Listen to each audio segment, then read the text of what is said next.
À Edmundston, ici, on a le fort du Tissot. It's built on a rock. It's got 2 stories, the only fort that has 2 stories in the Aroostook War.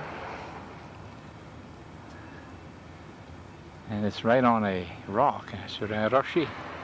Un gros rocher, puis ça a été fait à Edmundston l'année passée. It's not the real thing, it's a replica of the real fort. On appelle ça le fort du Tissot, mais j'en doute que les Anglais appelaient ça Tissot. Il doit avoir un autre nom. Maybe Geraldine Chasse will know. It's something we could visit in the summertime and get the real story about it. It's right in the middle of Edmundston. We're here at the Ernest Chasse homestead. Geraldine Chasse, his widow, tells us this was built 175 years ago. We're going to find out a lot more about it. You can tell that it's even the brick, you can tell it's been there a while. She says it used to be a log cabin. Ernest Chasse was a farmer. Here in the back of the house going to the St. John River is the Les Platins qu'appelle. Very fertile land, and apparently the Acadians landed at this spot here. We can see the cross over there. There it is, right on the shores of the St. John River. We came across from Saint-Basile.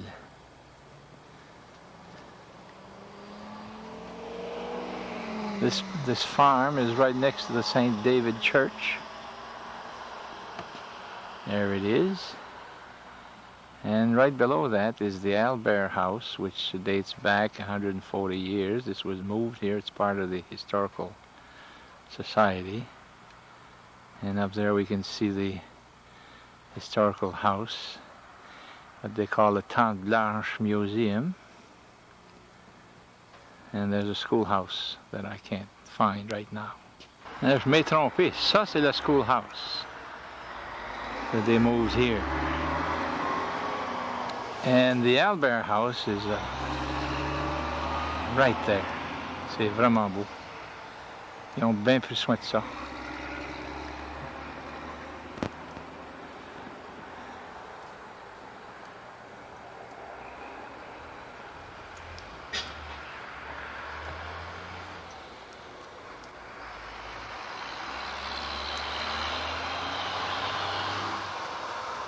Look at the brick on this house.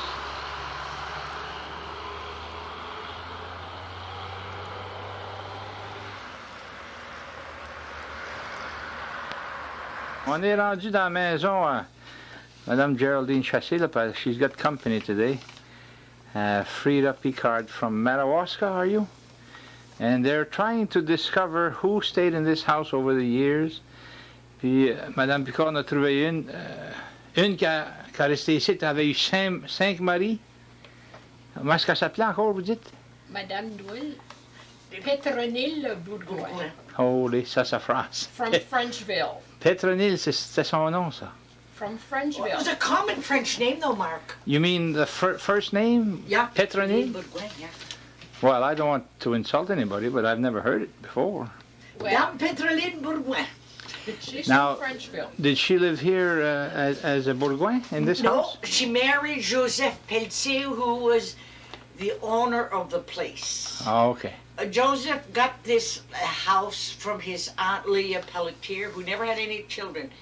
He had been living in Alberta, and she asked him to come back and take care of her, and he would own the place. Ah. She even found him a house, a wife. Is it Edith Cyr, la sœur à John Cyr, Louis à John Cyr, la tante à Louis. There was 3 John Sears, wasn't Yeah, there? but see, John Agent, John Annette, and Ouais, mais, Jean. ouais, mais là, Anyway, il est devenu veuf, quoi, puis il a marié Petronille. He had 7 or 8 kids, And Edith got married at 16. She died after 7 or 8 kids. And then he married Petronine, Who was a widow at the time. who was a widow, had already been married 2 times before. Yes. The first marriage we found was Honoré Saint-Pierre. Yeah. The second one was Joseph Ouellet. Joseph Ouellet. And the third one was Joseph Pelletier. Number 4 was Martin, Joe Martin from, I think he was from Grand Falls. And then she married Noël Godreau, who was Puis c'est my que father-in-law.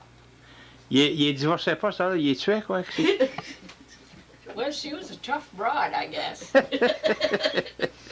She Non, was, non, mais She was Joe Pelletier, c'était sa 2e femme, puis Pétonnet, c'était son 3e homme, puis Yeah. She was a very nice lady, oh yes, yes. very clean, a good cook, and we liked her very much. So you knew her then? Very We're not well. talking about Well, I inherited 100 years 5 ago. wedding rings She Huh? died in 1950, Mark. Oh, okay.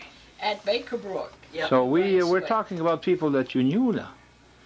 Puis vous Yes. dites que, okay, tell us that story about she was in Baker Brook at Well, a nursing her- home, is it?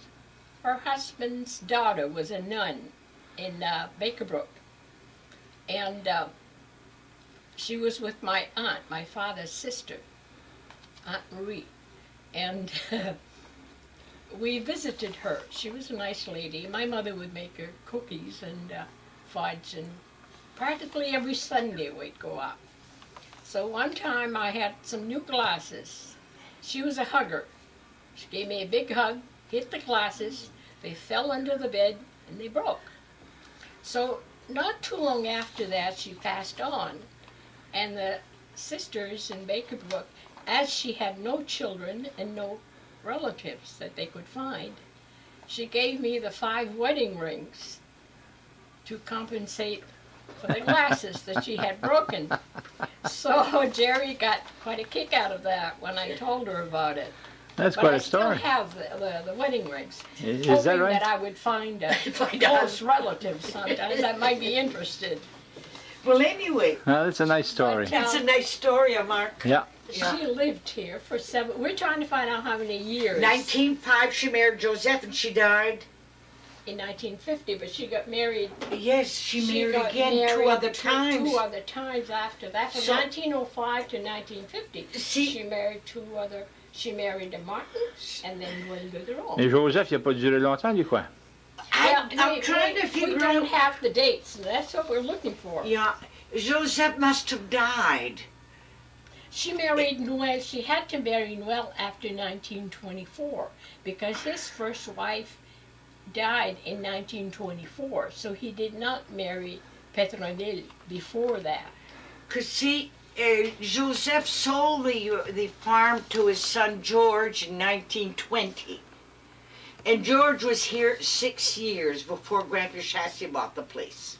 Well, she married a Martin there in between. In between, yeah. And from what I gather, he came from Grand Falls. But we don't have any dates. So. Well, we'll have to find that out somehow. Well, the Martins are having a reunion this year. We're going to find out maybe if we can find some of it. Well, I've got a lot of material on the Martins because ce matin, moi, c'est côté à moi, c'est côté à pas.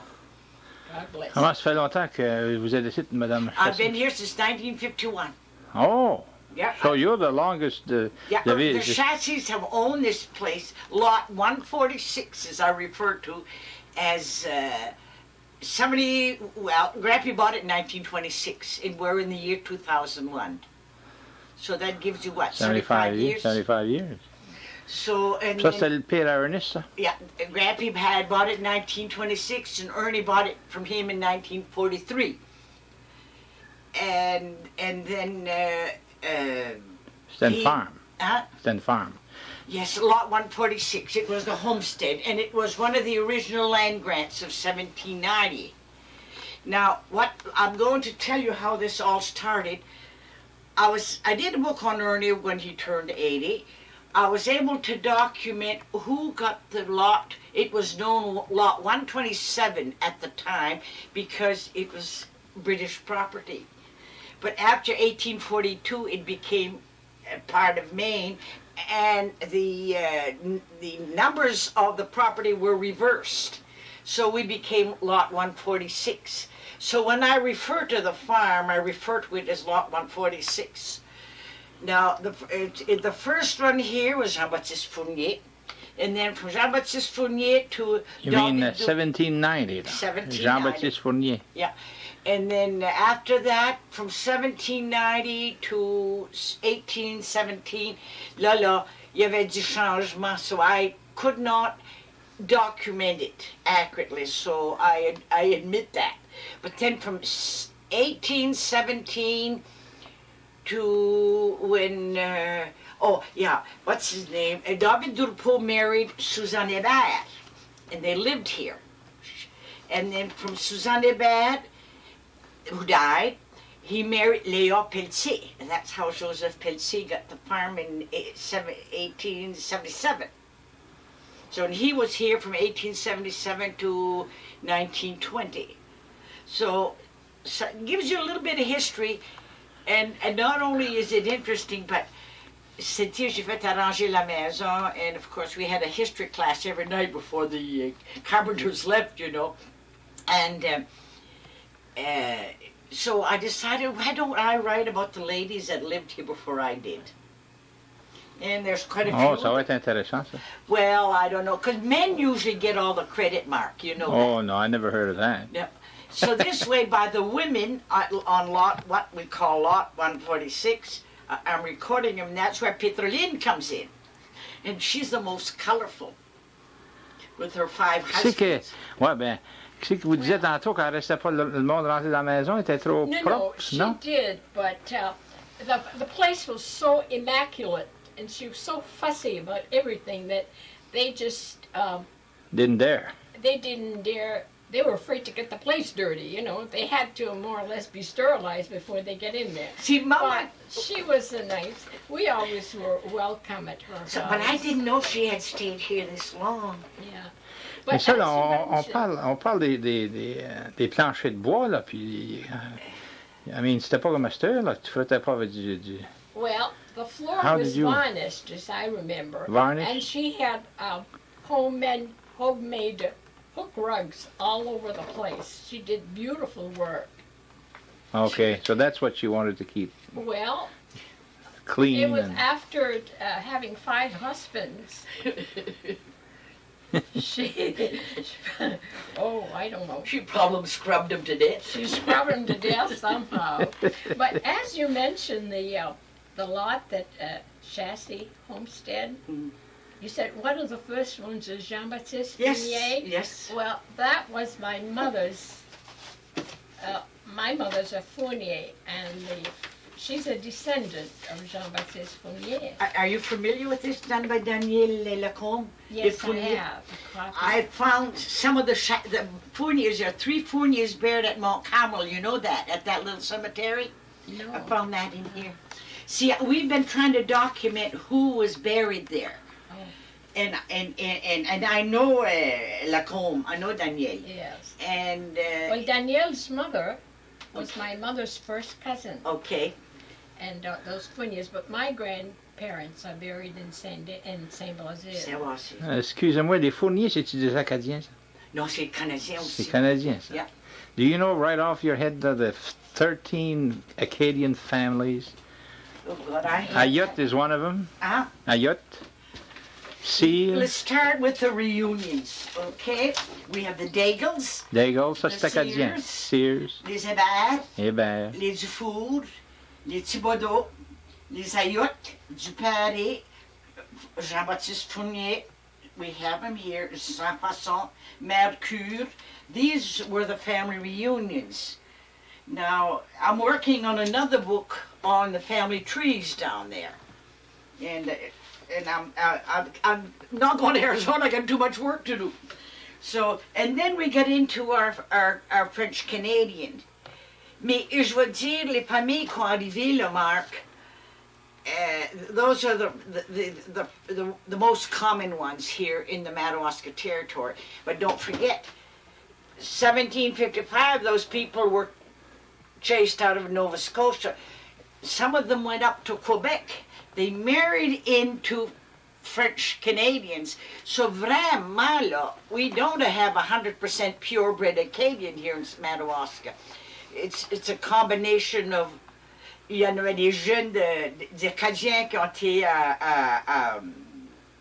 on the peninsula there now. They married, they were there 30 years, they got married. En Gaspé? Around the Gaspé and Moncton and all that area, you know. Yeah. They, so vraiment, but these names that I mentioned, they were either ran away through the woods instead of being deported. We Yeah. have no ship coming up the St. John River with a bunch of Acadians. No, because of By Grand way Falls. of Quebec. Yeah. Now, it intrigues me that you said that this lot was given to Fournier, Yeah. Jean-Baptiste, Yeah. by England. Okay, I'll tell you the story. When I did Ernie's book, the Ernie book, I had some material missing. So there was what they called a land grant, the Mazaral land grant of 1790. And this lot was part of the Mazaral grant. I think they were 200 acres apiece. So Well, who's Mazaral? Mazaral is a guy whose name is on the land grant. Just like when Louisiana or down by Okay. around the Texas area, they got land from. We had land grants. They were divided into different segments. And this was given to whoever by the King of England. They applied for the British. They applied to the British to come up the St. John River, because they were in the Fredericton area and they were being displaced by the Loyalists after the Revolutionary War. So once again, they were on the move. You know the story. Yeah, yeah. And so they knew they would be safe. They were familiar with the Madawaska County, you know. As you mentioned, you know, that some of the Acadians had gone to Quebec. Yeah. A few years ago, I was on a tour of the Maritime Provinces, and Dr. René Fournier from Edmundston was on the tour. And at the chapel at Grand Prix? No? Grand Prix, I was looking at the chart of all the names that were on there. And René Fournier walked up to me and he said, who are you looking for? And I said, the Fourniers. So it seems to me we found the name there. Jean-Baptiste. That Dr. René Fournier knew about that. It was not his first visit, but it was mine. He pointed that out. So it could be that some of his relatives went to Quebec and came back Through, yeah, back because, see, my name was not Fournier, but as I was looking for the Fournier, he helped me out because he was very knowledgeable in genealogy of his family. And so from then on the trip, he'd call me cousin. We were supposed to be a distant cousin. From way back? But that would... So, but that goes back to that Jean-Baptiste. goes then. back to Jean-Baptiste, which some of those Fourniers could have gone to Quebec. Oh, well, originally yes, because they married. And came back. The first Jean-Baptiste married Félicité Martin, and I've got this in my book. And when they came and they settled here, when he come to claim his lot, they had some young babies with them, and she was not a very strong person. So he sent her back up to Quebec, in the province of Quebec. And he came back here to develop his lot. It was lot 27 from the Mazaral Grant, 1790. I'm repeating that. And, mais là, ça a changé de main. Il n'a pas resté ici, le premier Jean-Baptiste. And I think his brothers came down from Quebec to help him clear the land and prepare it. Because, Mark, when Ernie used to dig potatoes down by the cross, the first house must have been down there. Because we used to get, there was a segment in the field where the potatoes were scabby, very, very scabby, an indication of too much potassium, which meant the fireplace. And then they found big rocks. When Gilman and Segui were here, you know, when Ernie first took over in 1943, they found the big rocks from the fireplace. So the first house was probably down there, Jean-Baptiste Fournier's house. Mais ça, là, c'était tout du bois, ça, là, hein? You know, I don't know if it was marshland or if it was all wood, because it is an alluvial soil, or whatever you want to call it, where I doubt if the trees could have grown. If it were trees, it was not the kind we have today. It was probably the type that would not long lived, you know. Yeah. Now, coming back to the British gave the land to whoever wanted to settle, and we're talking about 1790, so Maine does not exist either. It's part of Massachusetts. And how far down did the British claim that they owned? Well, at the St. Croix River, where the St. Croix River. The Calais.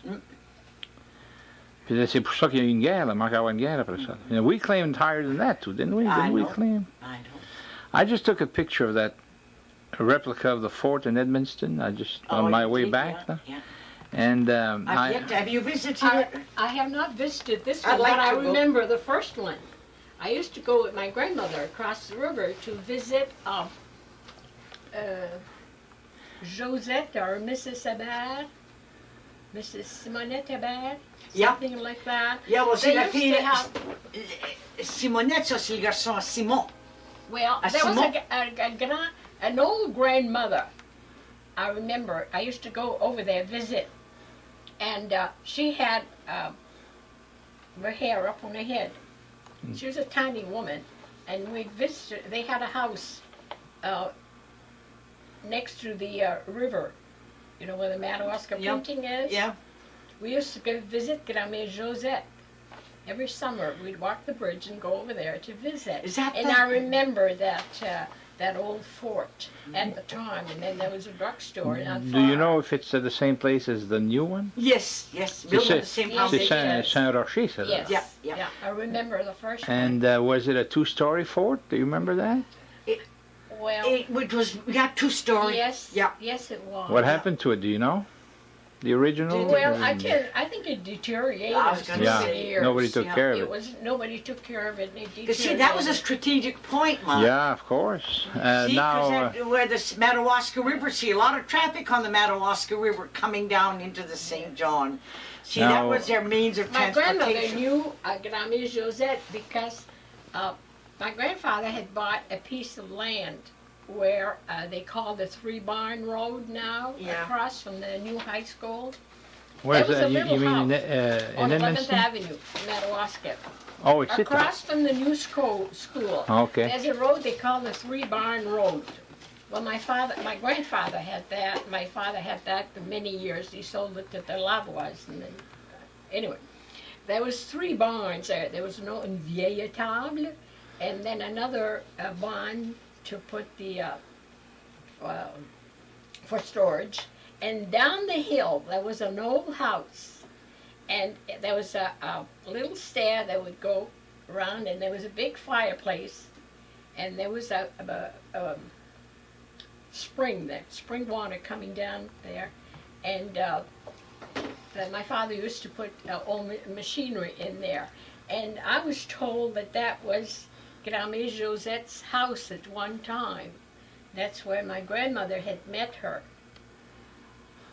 But And she was living over in Edmundston? but at the time, way back when, that at one time that they did live in that little house. Do you know the name of that fort?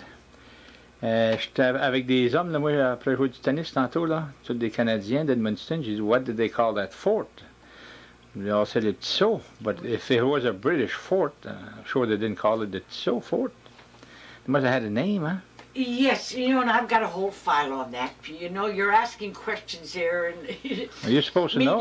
Yeah, I know I'm supposed to know, and then I've always heard it named le Fort du Tissot. Yeah, I did too. So, Mais je peux pas croire qu'il en... Comme à Cabano, il l'appelle Fort Engels. Oh, yeah, but I don't think this one became a national fort, though. It was to protect the boundary.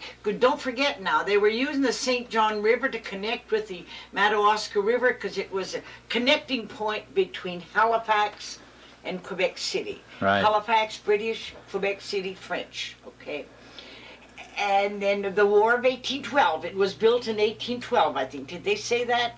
Oh, I don't know. I think it during the War of 1812. Because the other forts were built for that war in 1839. Must 39. That never happened. But there must be some oldies there someplace who would remember Oh, that. yes. I have that all because I read Le Maroisco. I have a niece that gives me Le Maroisco, and I've saved everything about the fort. well, the I thing to remember do, we should go visit it and find out, you know. Yeah. Someday we'll do Because that. I had company from Massachusetts that were visited it. They came here to do some of their Pelletier research. They knew the people that owned the key to the fort. She said, if ever you want to go visit the fort, let me know. And I'll let you, they'll let you in. But I never had the occasion. But it's... We're going to take a little break, Madame Frida Picard. Thank you very much for talking to us. And Geraldine, take a little break. Ça va pas, you- And I think she's from Fort Kent. She married Louis This is from the And then kitchen we got here. the Allagash. We can see the platin jusqu'à arriver. You hear from Okay, we're here with Mrs. Geraldine Chasse from Madawaska, St. David, huh? Yep. And I can ask you how old you are, right? Oh, I'm going to be 79 in February. Really? Yep. You're 78? And you were born and brought up in St. Francis, I St. hear. Francis, yes, in the lower part of St. Francis. Passé la côte, là, vers Right, Allagash, huh? right where the, no, pas Passy la Côte, where you crossing in St. John, Oh, okay. and where the custom house is in St. Francis, there used to be a ferryboat there. Okay. And that's why we had the custom house. And my father sold a piece of land to the government for the custom house. Really? That's where I was born, educated, grew up. And Mr. Emile Bourgoin was a custom officer there. Yes, they were next door. Oh, is that right? They lived there too? Yep, Oh. they lived there quite a while, yep. Oh. So you're a St. Francis... I'm you're an upriver girl. upriver, puis Yep. votre nom de famille, c'est... C'est Pelletier, the daughter of Lawrence Z. Pelletier, puis Marie Sirouet. Oh. Big family? 7. 7 My children. mother had more, but set of twins died, and I think she lost her first baby when she was quite young. Twins died... During the Spanish flu. Oh, boy, oh, boy, oh, boy. Now, did everybody get sick at that time? Yes, the twins died. They died about a week apart. They were Wow. 4 months old. Imagine. A lot of people Yeah, lost children then, huh? Yeah, they're buried in St. Francis. It's Jeanette P. Annette, I think. Uh-huh. Yeah. So what was life like in St. Francis? They took We were so lumbering? busy playing and being children, Mark. You know, we never realized there was a depression on, and my father wouldn't let us go for breadline clothes. We wanted some. They have gum rubbers, you know, and we all wanted gum rubbers because the kids on breadline used to get them.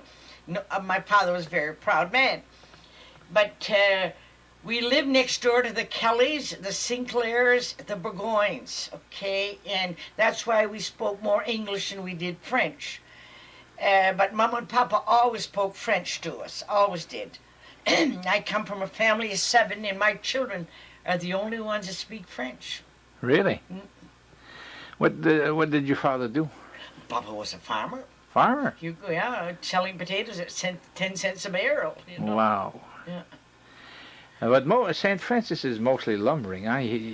Were there a lot of farmers there? Yes, we did have quite a few farms then, but small farms compared to what we have today, you know. Yeah. But I don't know how. Papa planted probably 100, Yeah. 150 acres. Yeah. And we all grew up, you know, picking up potatoes and dressing for school. Like my sister Rachel we used to get 1 cent a barrel. Papa, of course, we didn't pay $2 a barrel like they do today, you know. Well, now they have harvesters, so you Yeah. don't have. But anyway, Papa used to pay a penny a barrel. To pick 'em. And halfway through the harvest season, my sister said we used to wear the botzin, you know. Right. And Rachel said, well, I got 1 botzin bought. So, but see, we didn't have the money, but we weren't preoccupied by it. We were so busy being children, you know, doing things, swimming, and we played tennis. We practically grew up at the St. John River swimming. So it was a happy childhood. Oh, very happy, Yeah. very happy, yeah. And there was a lot of love in the Oh, parents. yes, yeah. You had confidence in your parents that Oh, they would yes, take care yes. of you. Yeah, våra morsa didn't voulait-il, and we hated that. Oh, but yeah. Papa used to take us to the Savoy Theater to see one movie at the end of the mustard picking days. And The Savoy Theatre, that's the Century now, I think, Yeah, huh? yeah. At Fort Kent. Yeah, well, boy, we'd see Rin Tin Tin. That was quite a thing, you know. Oh, yeah. Now, you, after you went to high school, where? In Fort Kent? Yeah, I went to the training school. I worked for my board.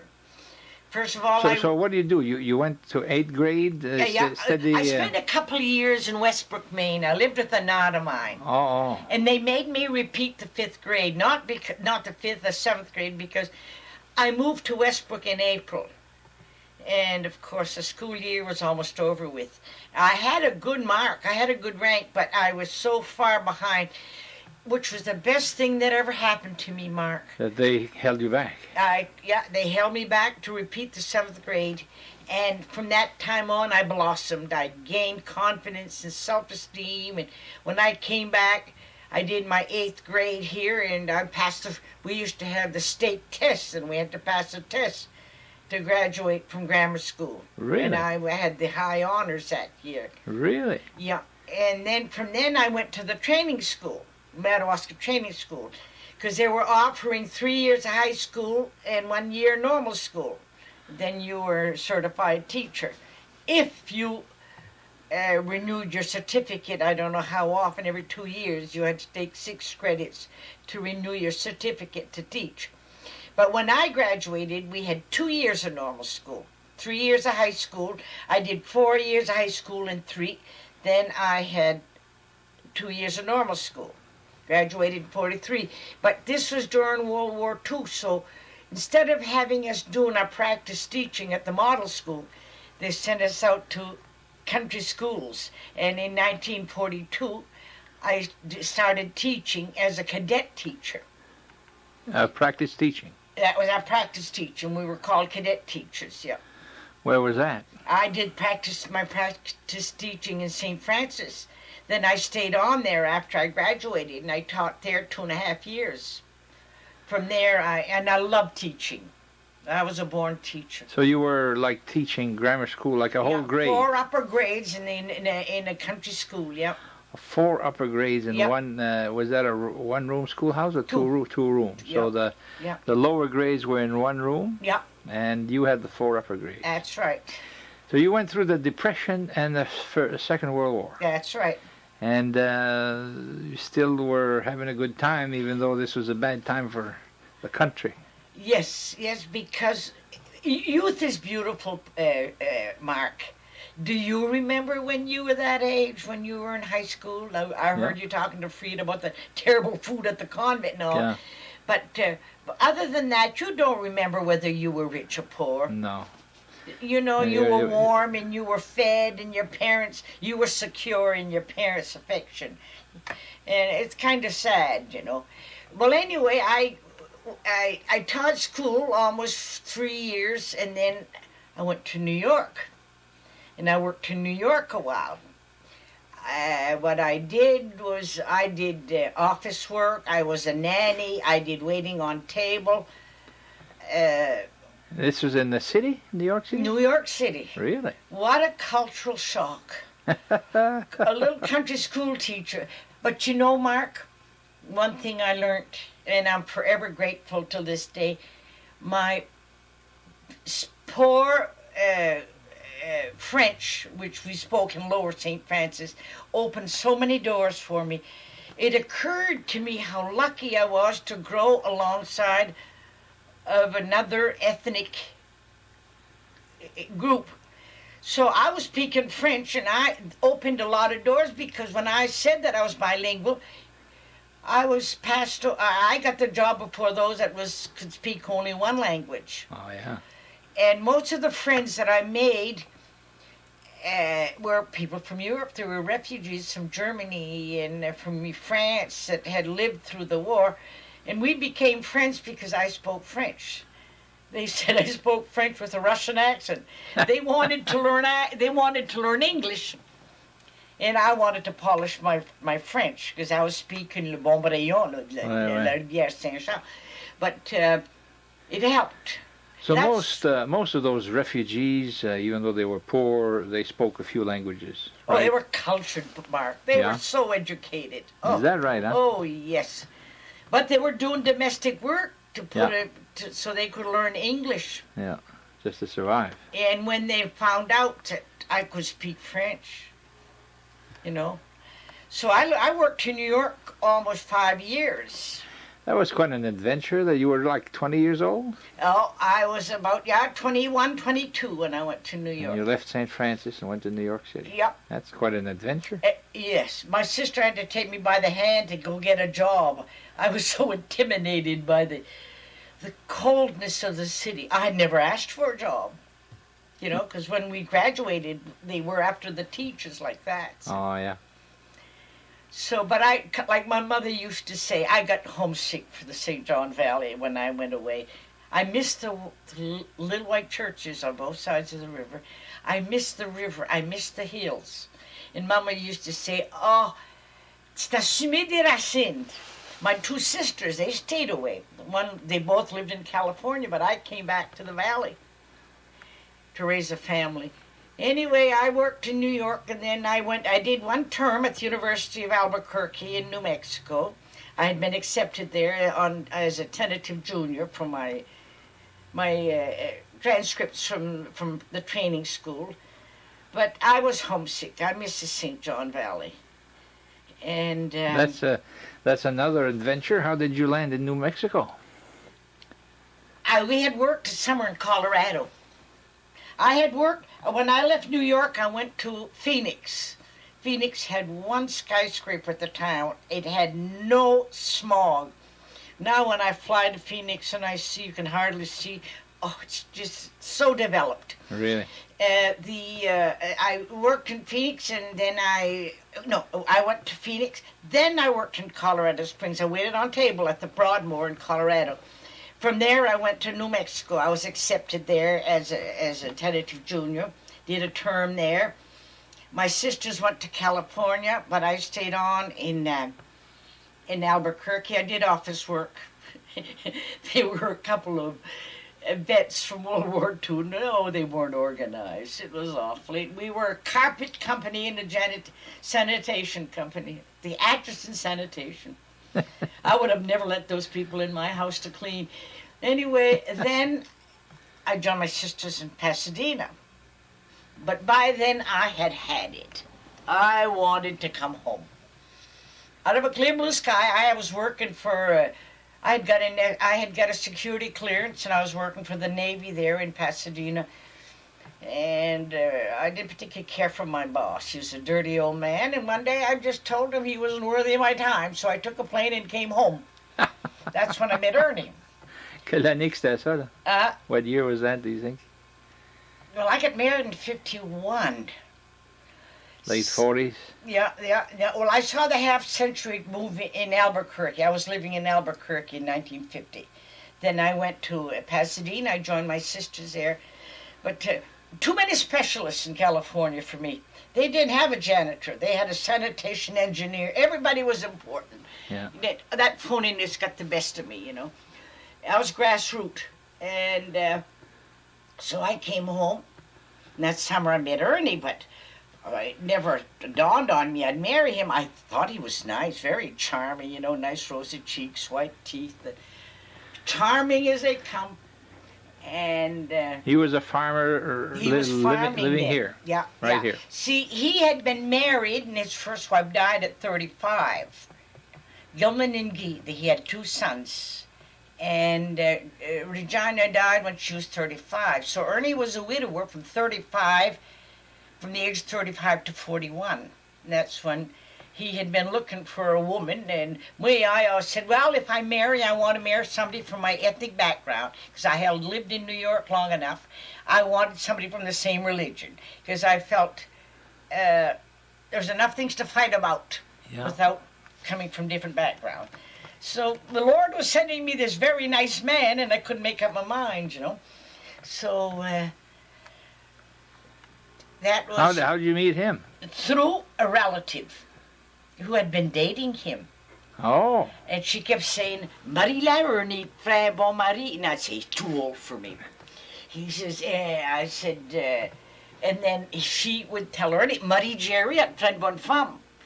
Well, Ernie had been looking for a woman, a wife, because she was only 40, see, for 35 to 40 there.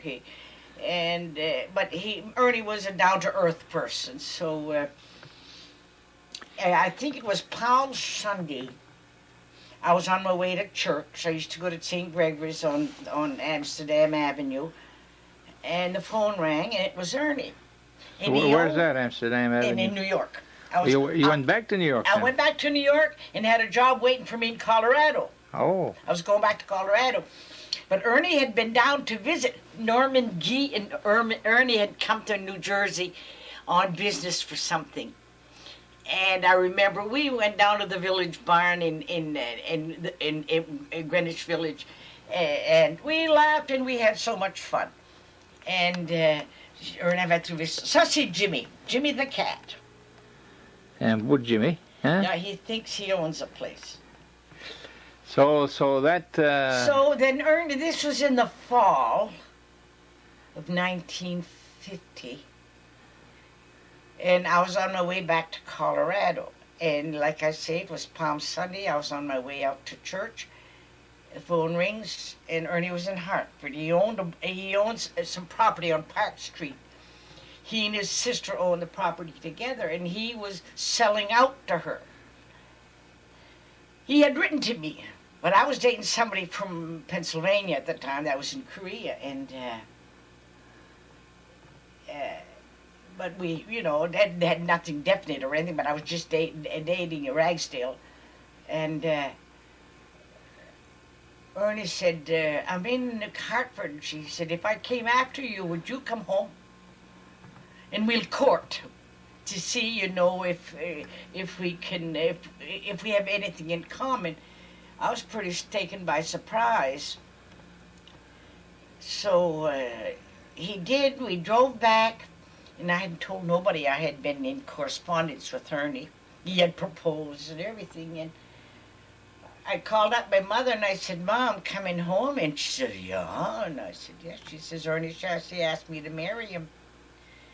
And at 28, it's not the same thing as it is at 19. You're a lot wiser and you think of...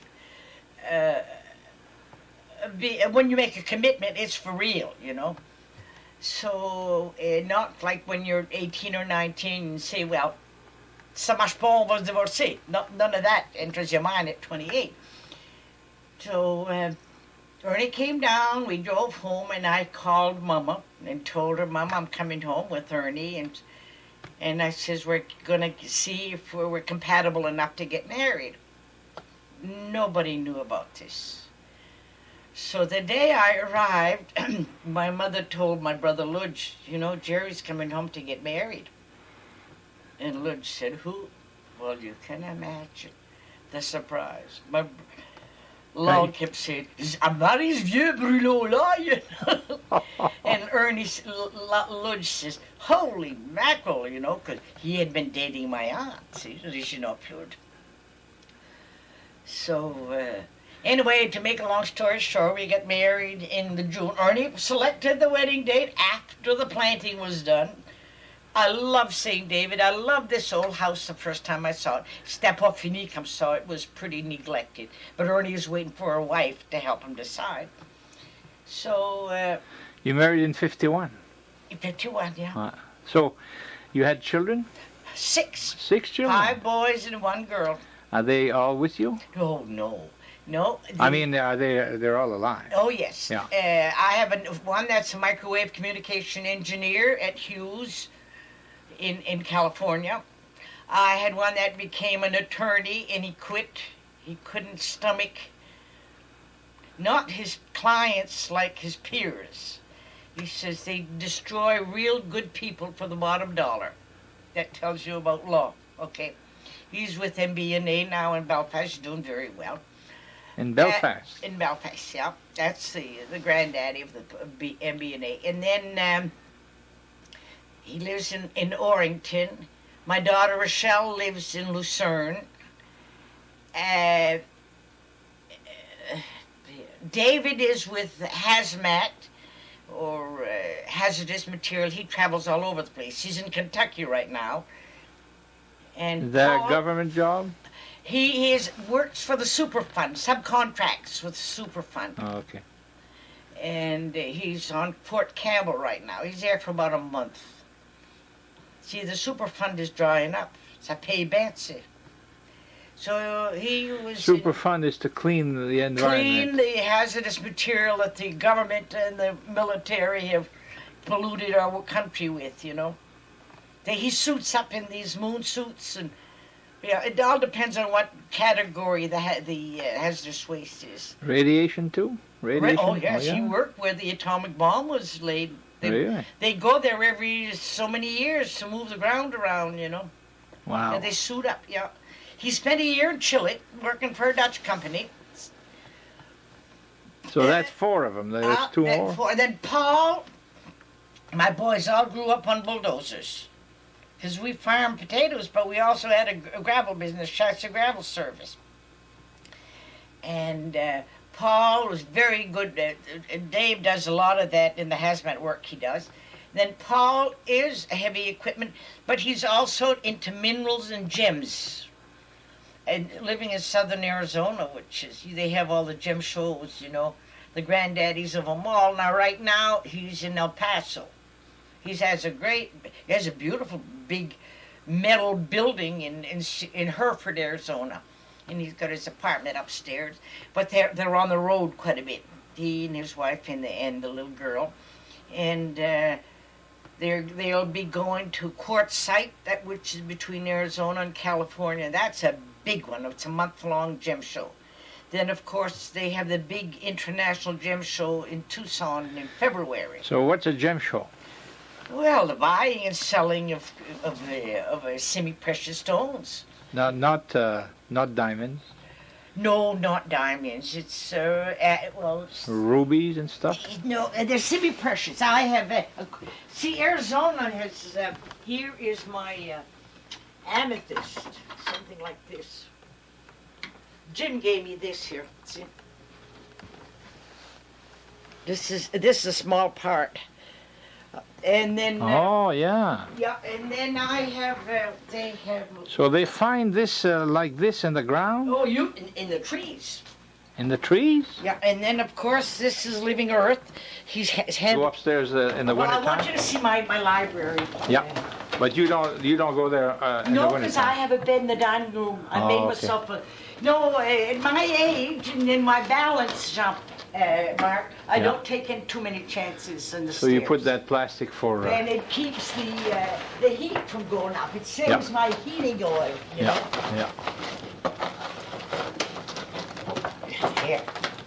See, it was in the patata Dave. So. Dave, your son. Oh, yes. Yeah. Well, that guy, he's got some pretty expensive ideas. He's the one that helped me with the repair of the house this summer. So you're, is he here? Is he in Madawaska? No, that's the hazmat guy. Ah, okay. He comes and he goes. Paul. There's Paul, and Peter's my engineer, and he's my lawyer. Jim. Jim. Oh, I just got a call from him last night. His best friend, Scott Hallman, was found dead in his home. 42 years old. Holy, what happened? Jim doesn't know. See, Jim had been trying to get a hold of Scott. I knew Scott, because whenever there was a chassis gathering, Scott always joined us. He was a handsome young man. Where are they living? And he was Sierra Vista, in Arizona. Oh. And that's where Jim is. And that's how come I go to Sierra Vista. And Jim called around 9 last night to tell me that Scott was found dead in his house. But talking to another guy, he and Wayne Martin had gone down to Mexico for a canal job, you know. And his dentist here gave him a medication. And Scott had a drinking problem, so he maybe combined the alcohol and the medication. Wow. But we don't know. I called up Jim this morning. He was feeling better, but he was pretty devastated last night. Now, talking about Jim there... He's into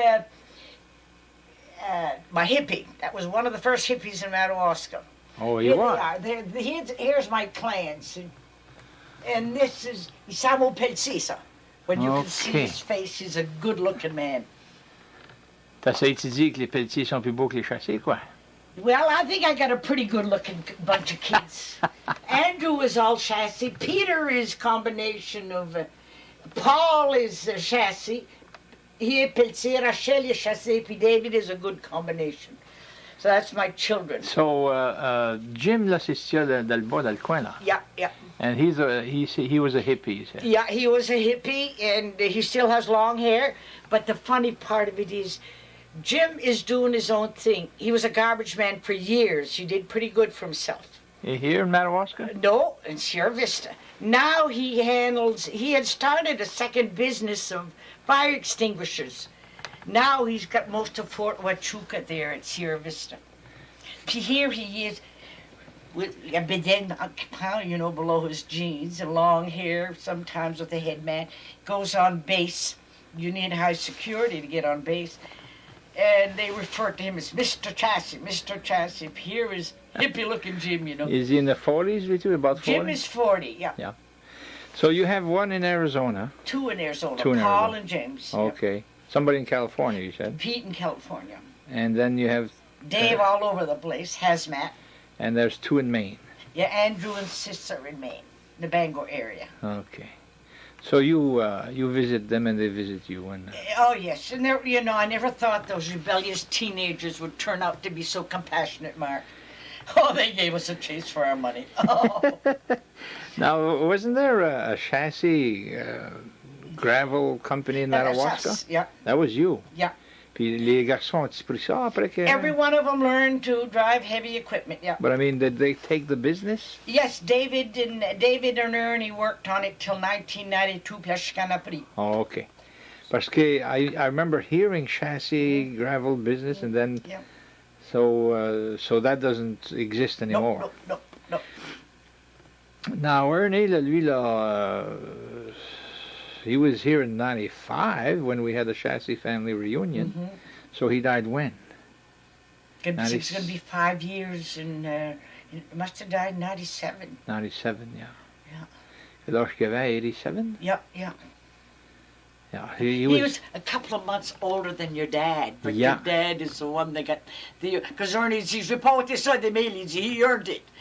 And your father was so proud. Ernie went, he was not feeling well anyway. You know?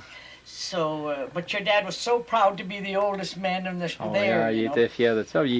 He's 91 now. Yeah. Il est encore pas mal. Ernie would have been 90. Ernie would be 92 in January. Oh, yeah.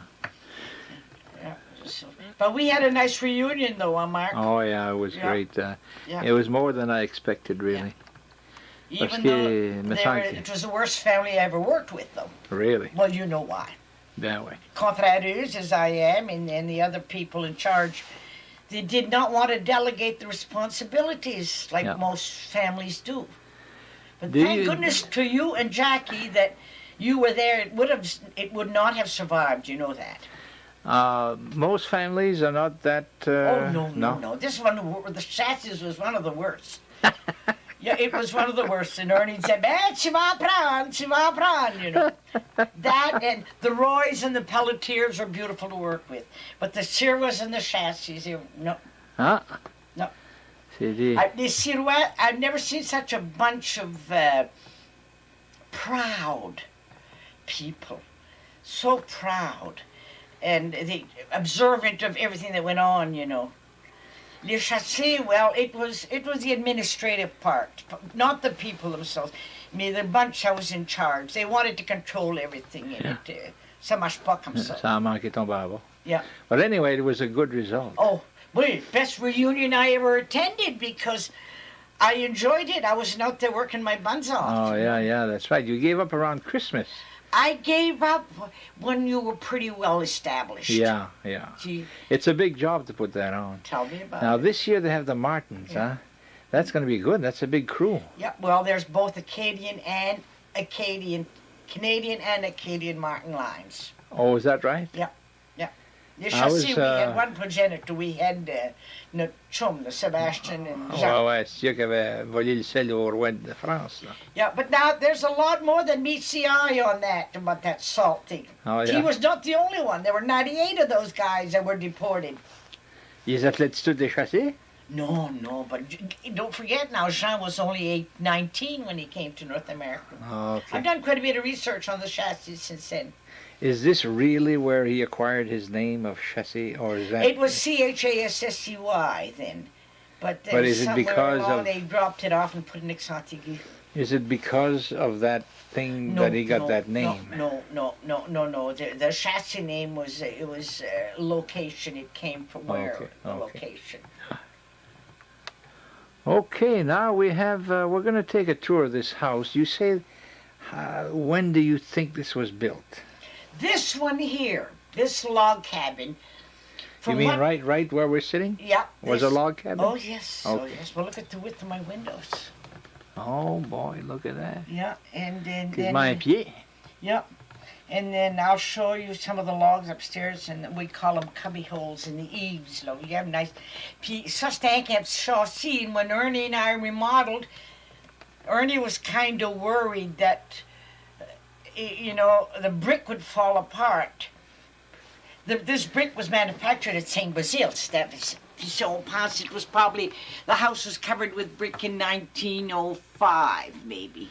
So originally a log cabin. Yep. And did you say the year that you think, or do you know? Well, Francois Durpeau came here in 1817, but I don't think this house is here at that time. It was further down by the river. Yeah. Then I think it came up further, and then when the highway was put through, see, they used the river for transportation, no? Okay. So we don't know the exact dates. But then when the highway was put through, don't forget now, you had the carrioles, the calèches and things like that. They didn't have the roads we have today. Puis le printemps c'était de la rose. Tell me about it, yeah. So was this the size of this log cabin? Yes, it was a big log cabin because the Dean Kavanaugh report of 1830 refers to. Too bad my dining room isn't up.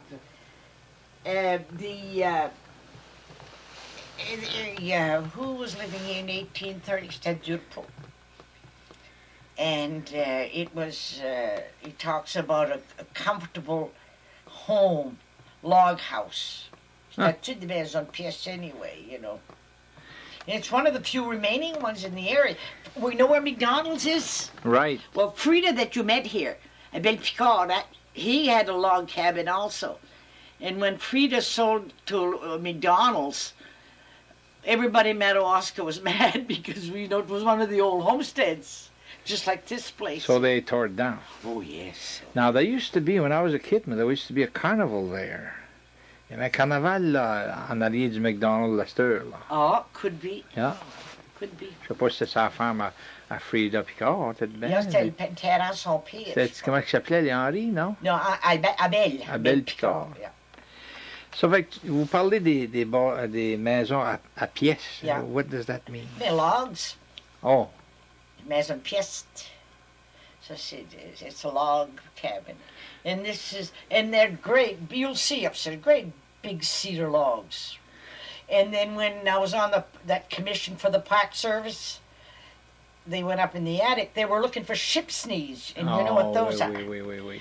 And of course, and so, see, when Ernie and I remodeled, we had to turn the stairways around, because the stairway used to go up that way. But, so we had to build that gable there. So if there were any ship's knees there at all, they weren't apparent. Ship's knees, so that was like the... Part of a tree and the root. Okay. And they use that for bracing. Right, and that was an Acadian thing, wasn't it? Something in boats that they use Yes, in boats, they use in boats, yeah. It was an idea that was brought over from the old country. You know. So would you say this house is 100 and, Oh, well, 75? I put 1840 Okay. because we found, this carpenters found square nails. And it's as old as Fred's house. Well, I call it Fred's house, the Albert house. Because, see, Francois Dubois came in 1817. He married this, a bad girl, she died. He married Leah Pelletier. I got to tell you a story about Leah.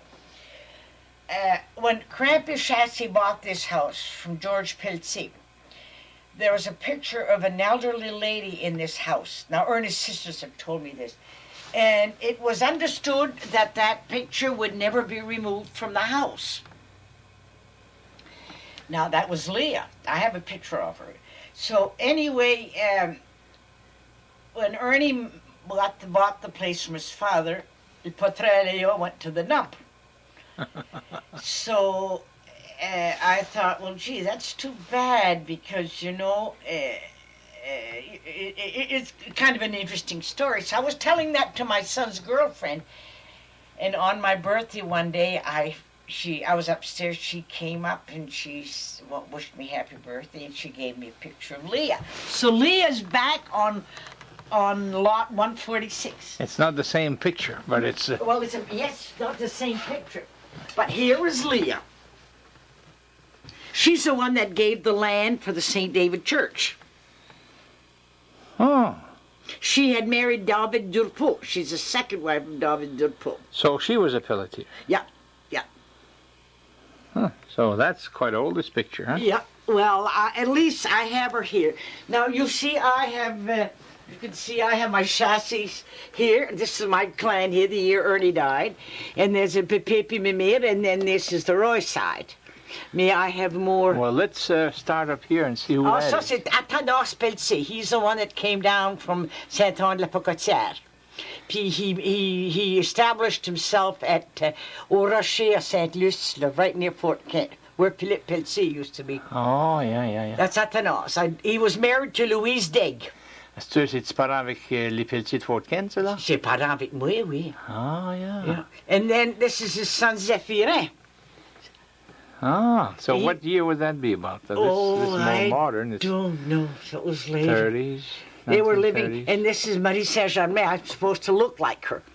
She was from Saint-Hilaire, Baker Brook. She married Zéphirin, and then there's Mum and Papa. Those are your parents? Yeah, Mum and Papa. They were married. Comment il s'appelait encore? Lawrence. Lawrence. Yeah, they all carried the Z initial. Fred Z, Philip Z, Lawrence Z. Because of Zéphirin. Because there were so many Laurents, you know. Okay, so this is Zéphirin and everybody else had And the this Z. is Mama's family. I just got Grampy Sirwa and Grammy. Grammy was Scottish, by the way. Her mother died when she was young, and she grew up in the convent in St. Basile, really. These are your grandparents? Yeah, Mama's Sirwas. And this year, I just got Grampy Sirwa. So when the Sirois had a family reunion in Madawaska, you took part in it? Yeah, I'm the one that organized it. You were related? Yeah. Ça, c'est toi puis Ernie? With Ernie on our first date. First date? Yeah, the village barn in Greenwich Village, yeah. Well, you look pretty good there. Yeah, I was pretty glamorous, I tell you. Yeah, puis lui tout regardait bien. Yeah, oh yes. Pour un chassé. And this, of course, this is my grandma wall. Oh, so you have a bunch grandchildren. of grandchildren. Yeah, there's Elise, first year there's Catherine, Sarah, and Booter. He's Sebastian, by the way. The name is Sebastian. He's 13. This is John's children. These are the two little girls that my son Andy is adopting, two little foster girls. Jerica and Jonathan. We call them the two J's. And, of course, this is Paul's little girl. And there's little Rochelle and Sarah Welch. Those are my great. Now, somebody played the violin there at the... Elise. Oh, that's her. Yeah. And yeah, with her mother, huh? Yeah, oh gosh. They're divorced, you know, Andy and Don, and Andy's remarried. Oh God, he got rid of her. She was... So Andy's your son? Yeah, excuse me. Jim gave me this and that. Paul gave me that. Okay, so you don't know what the name of those stones? Yes, crystals of some kind, but I don't know the exact name. And they find this right in Yeah, the, and of course these have been polished. Oh, yeah. Gotcha. In Arizona. Yeah, these are Arizona. And there's a market for those. Oh, yes, and they do the gem shows. And this here they use in aquariums and fountains and things. Paul had a whole truckload of this stuff. This here, they have a lot of aquariums. Have you ever been in the Tucson airport? These are all, see, there's all kinds of, they told me what it was, but I forget. And now Paul is into amber. Now, you know amber is a sap, it's not a stone. And he's telling me they have a big market for that this year. So these are like petrified. Yeah, this is petrified, yeah. Not these here, these are a bind, but this here is... Yeah, you said something about a tree a while ago. Was this talking about this one or that Yeah, one? this here grows in trees. I've seen at some gem shows or some gem places here in Tucson where the entire side, the tree is open and all the inside of the tree is aquarium. And what do you call it? That's amethyst. Not amethyst. God, no. Amethyst is for June. February is for... Well, it'll come to me. My mind doesn't... And it grows in a petrified tree. Yeah. There's a good picture of Ernest. Yeah, that's what Now, it was. Ernest was quite active in Madawaska, huh? He has the longest time on the town council, 25 years. 25 years. Yeah, and he was president of the Maine Potato Council when this was taken. I practically had to lasso him to go down to have his picture taken. Il n'y avait pas le temps. Il travaillait. Yeah, oh yes. And then when you're a farmer and you're out, your phone calls come during the meal. So I had a red phone put up by his place there at the table. And if il ne peut pas manger, il est assez pressé, I'd come in and hook this phone here. And one few times he caught me. People knew they could catch him at home during mealtime, you know. Oh, yeah. So I had the red phone. So are you saying that this house here was this was the house originally, this part there? Yeah, this is part of the original log cabin. Yeah. Sit là, you added this? Oh yes, là, that where the garage is. That's la cuisine d'été. No, it's over here, Mark. I'll show you. I had two houses that had to be roofed to this. See, we moved. This was one great big room here. This is my washroom. This used to be, we connected the garage. This used to be the kitchen when I married Ernie. We call this the dinghy. And this is la cuisine d'été when I married Ernie. Ah, puis là c'est le garage. C'est le garage, yeah. La cuisine d'été. La cuisine d'été, and the sink and the stove was there, and my dining room was there, and this was a big kitchen here. Really? They came in, yeah. Ça, c'est des planches de ce temps-là, ça. Yeah. That's about Yeah, that pine. So it's an awful mess. 75 years old, so more than that. Oh, Huh? yes, oh, yes. Because this was here when George Peltzer was here. So. And most houses that could afford it had a cuisine d'été. Yeah. That was only open in the summertime. Yeah, the cooking and the canning, and they used to clean their chickens and. Yeah. C'est la vraie brique, c'est ça, là, c'est. Yeah, that's real brick, but it's been painted. David wants to have that all turned around. See, this used to be part of the porch. See, then the porch used to come here. See. Wait. Huh. But I have my dryer in here. And Ça, c'est un vieux sink, ça, là, hein? yeah, it's kind of old. Yep, it's been there for quite a few years. So. Still works. Oh, yes. Huh. Now, this is your kitchen now. This used to be a great big old empty ugly room. And I got to tell you, Mark, this is always part of every interview I give. There was just a single window there, and I used to look out the window. And I used to, Ernie, qu'est-ce que ça fait là? Ça, c'est cruel, là. And he'd always shrug his shoulders and say, c'est des Français qui sont logés in maison, là. So having been a history buff... La croix qu'on voit, là? Yeah. Now it's marble. It used to be a wooden cross. So See, now I use the roof of the garage as a sun deck in the summertime. Okay. Now you're saying that this cross was there. They put the first cross was a wooden old 2 trees put together by the first pioneers. Way back. Way back when they arrived in 1785.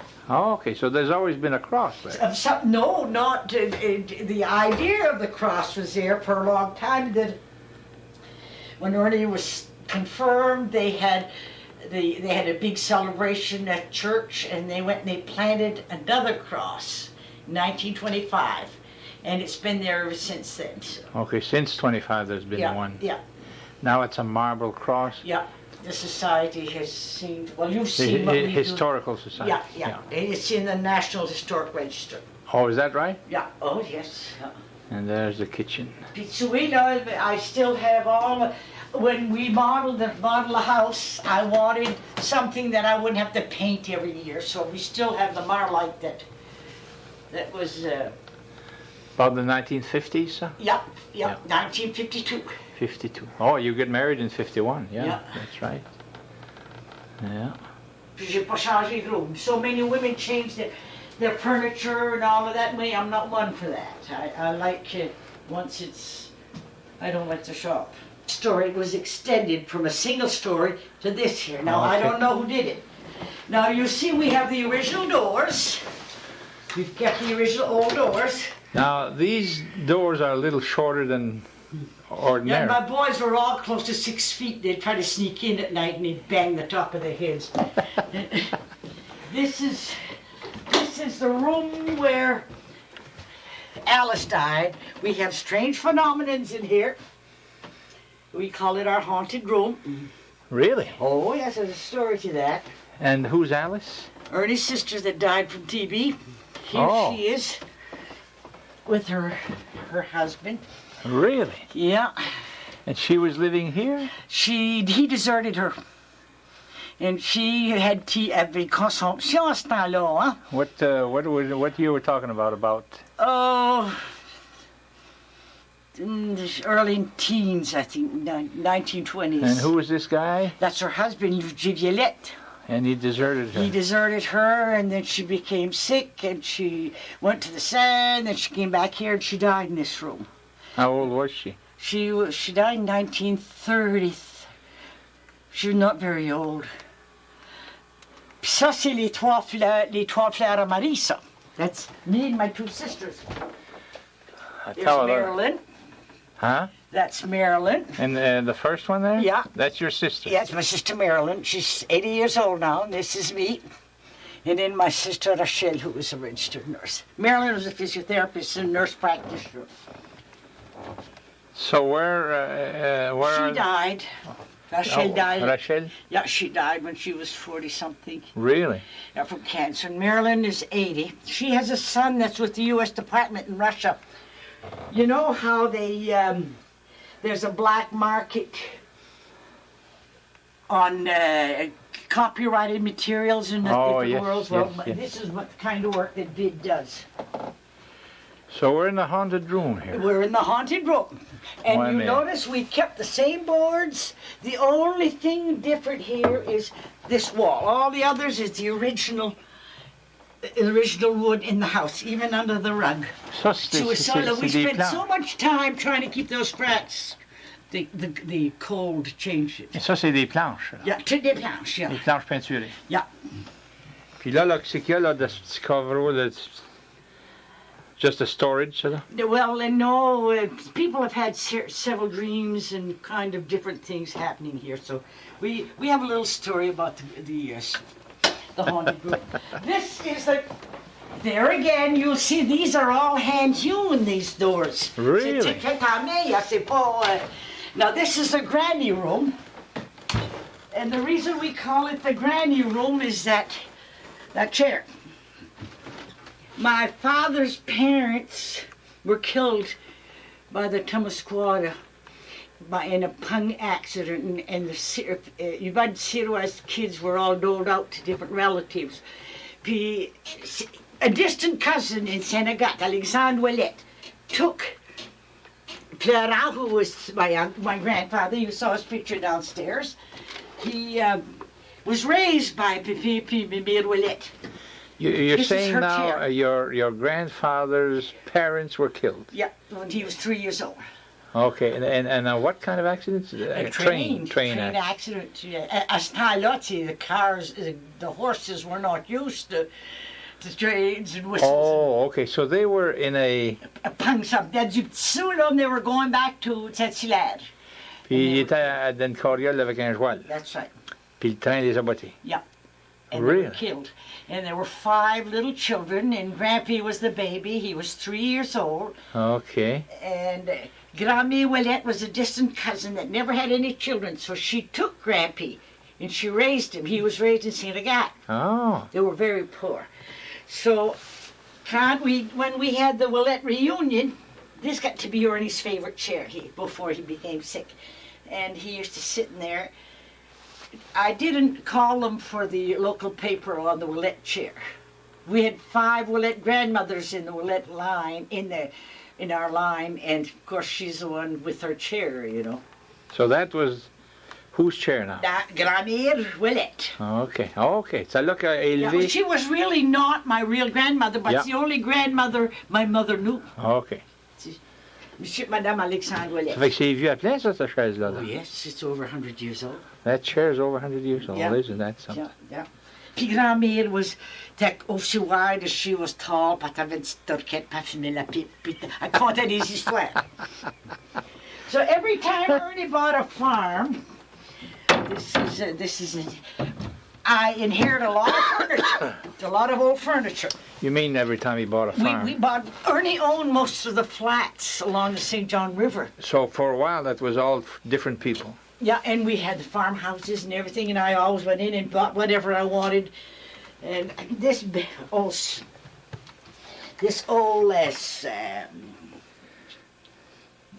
brass bed, you know, I coupé the head of the bed, so I made I made it comfortable.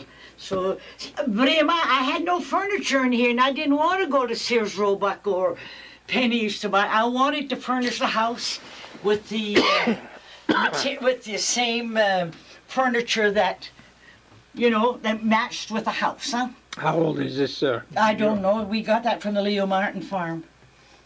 C'est tout vieux. It's all old furniture. Kids, there's certain things that kids don't want to get rid of. Working on this tree thing down at the cross.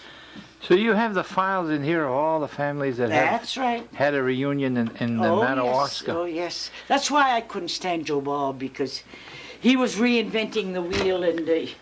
Now you, the first one was Sears? Daigle. Daigle. Yep. You remember the year? Yep, in 1980. 1980. So we've had 21 of those. Yep. I think And we're going to have... Daigle 1980, yeah. Ça, c'est ça, on said. C'est ça, tes familles, là. Oh, yeah. So j'avais fait un cookbook là-dessus. That's been there. I don't come up here very... Then, of course, I went down to Louisiana for Le Congrès. That was in 94? Yep. I missed the one in Canada because I was taking care of Ernie. No, that was in... David met me there 3 years ago. I can't remember. Oh, yeah, Louisiana, yeah. And I had gone 1999, Louisiana. Yeah. They're having one again sometime, Yeah, I'll be quite old, so I don't know if I'll... Yeah, well, we had an apartment here. My daughter used to...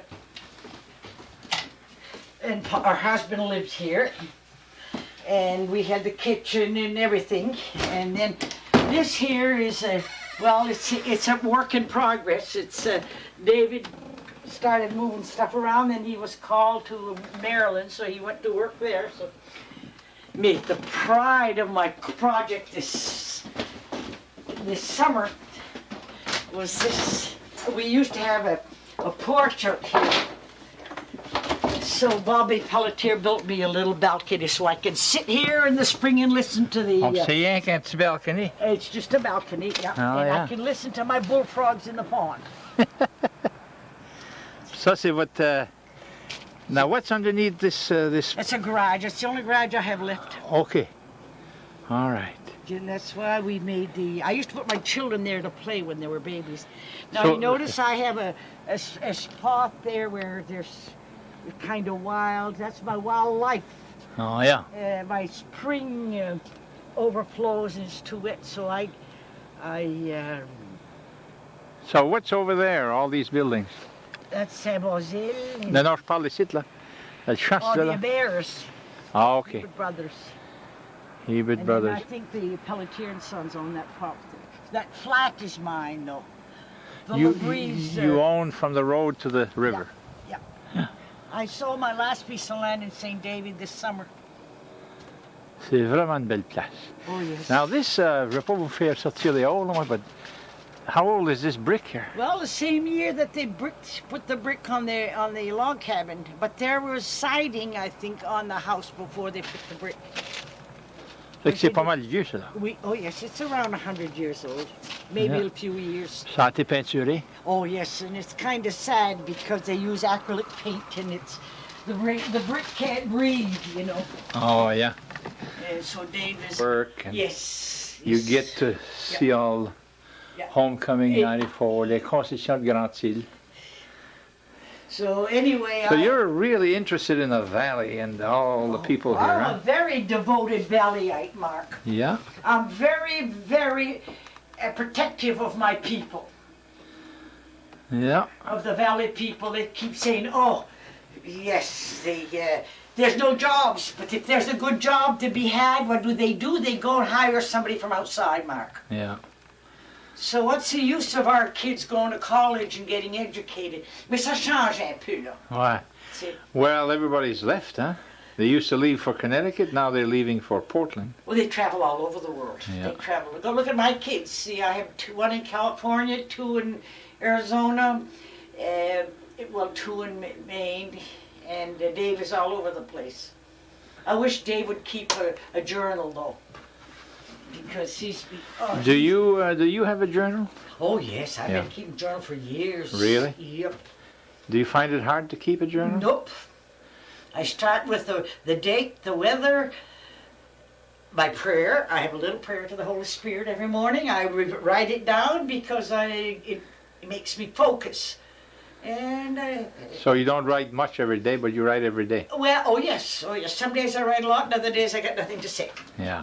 So So do you miss days sometimes, or? I did when I was raising the kids, but I've been keeping a journal since I was in high school. It's a discipline. You have Yes. to do it sometimes you don't feel like it. It's your alter ego. Yep. You talk to it and you talk to yourself, and really let's say an event happens, it's not complete in my mindset until I write it down in my journal. And after that, well, that's why they say I have a good memory, because I keep a journal. Fascinating to me that you have a room upstairs called the Blue Room, and it's a haunted room. What's the story there? Well, Arnie has a sister, Alice, the Fataliste, they called her. Like I said, she had been deserted by her husband. She came down with TB. Well, that's the one we You took saw her a wedding picture. picture, yeah. Right. And she lived 3 years here before dying. And before she died, her sister Simone was living here at the time with Grampy.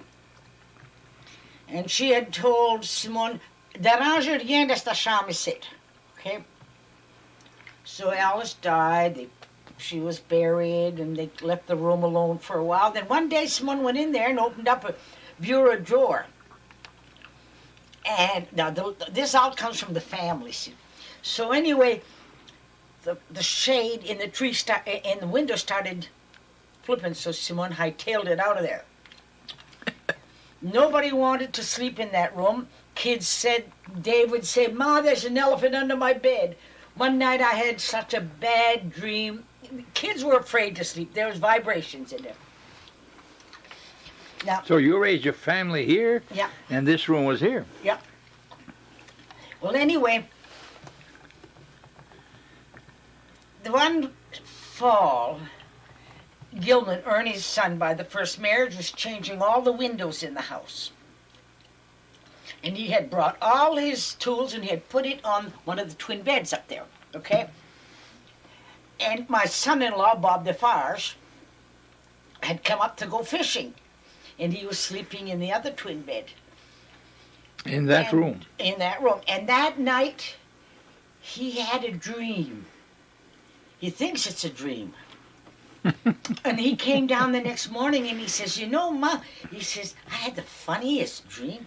He said, I was sound asleep and I felt this entity staring down at me, and I looked up and there was this woman who was angry looking down at me as if... So that all started, that's when we dubbed it the haunted room. Why Bob Defarge? She was a newcomer to the house, but Gilman was going to fix the windows.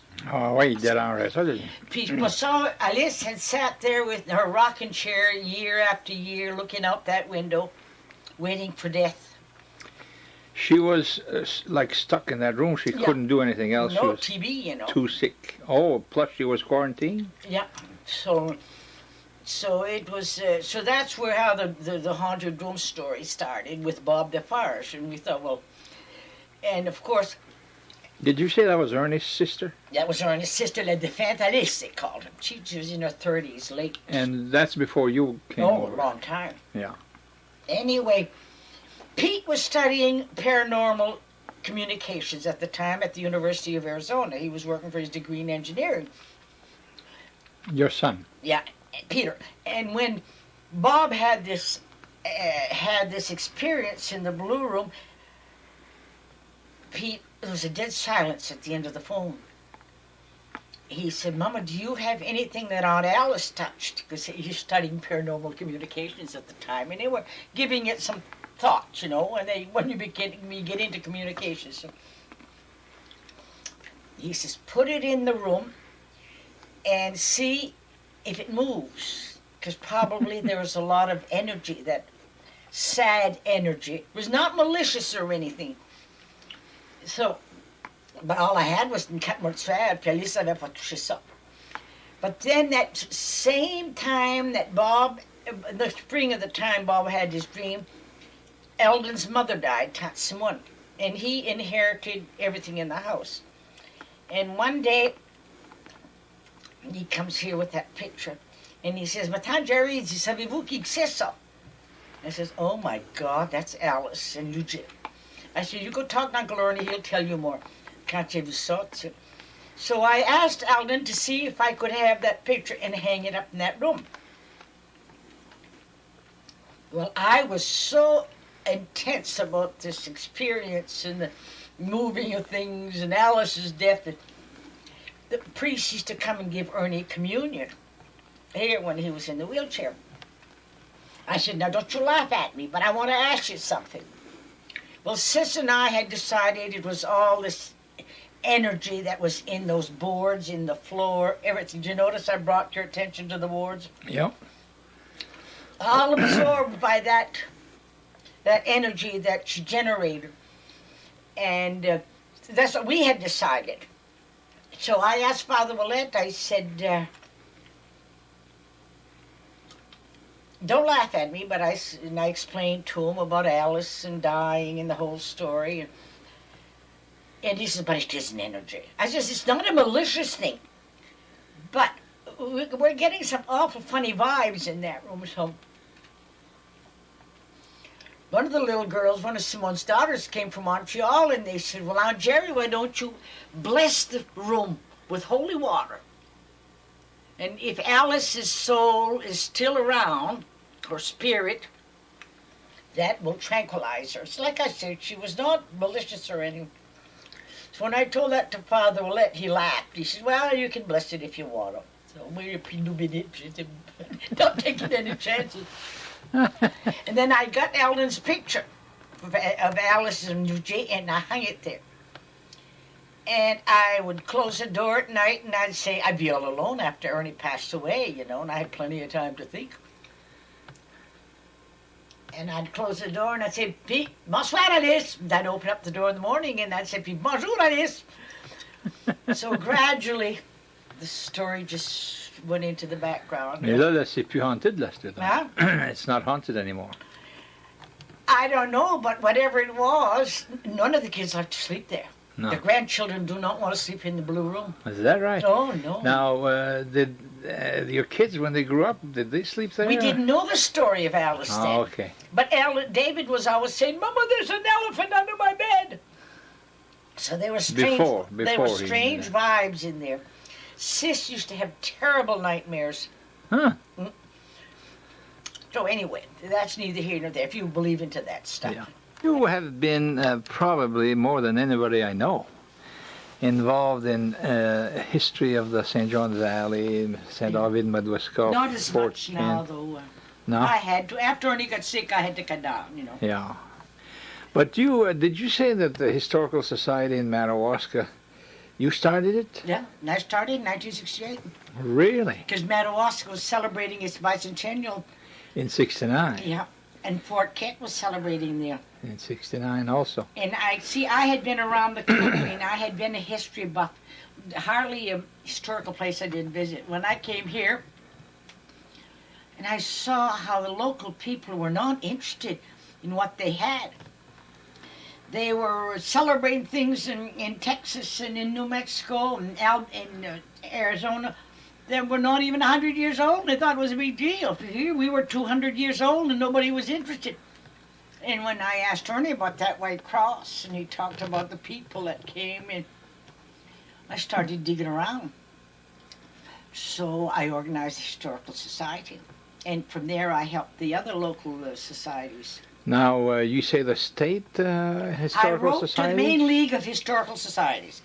Roger Grindle represented Aroostook County then.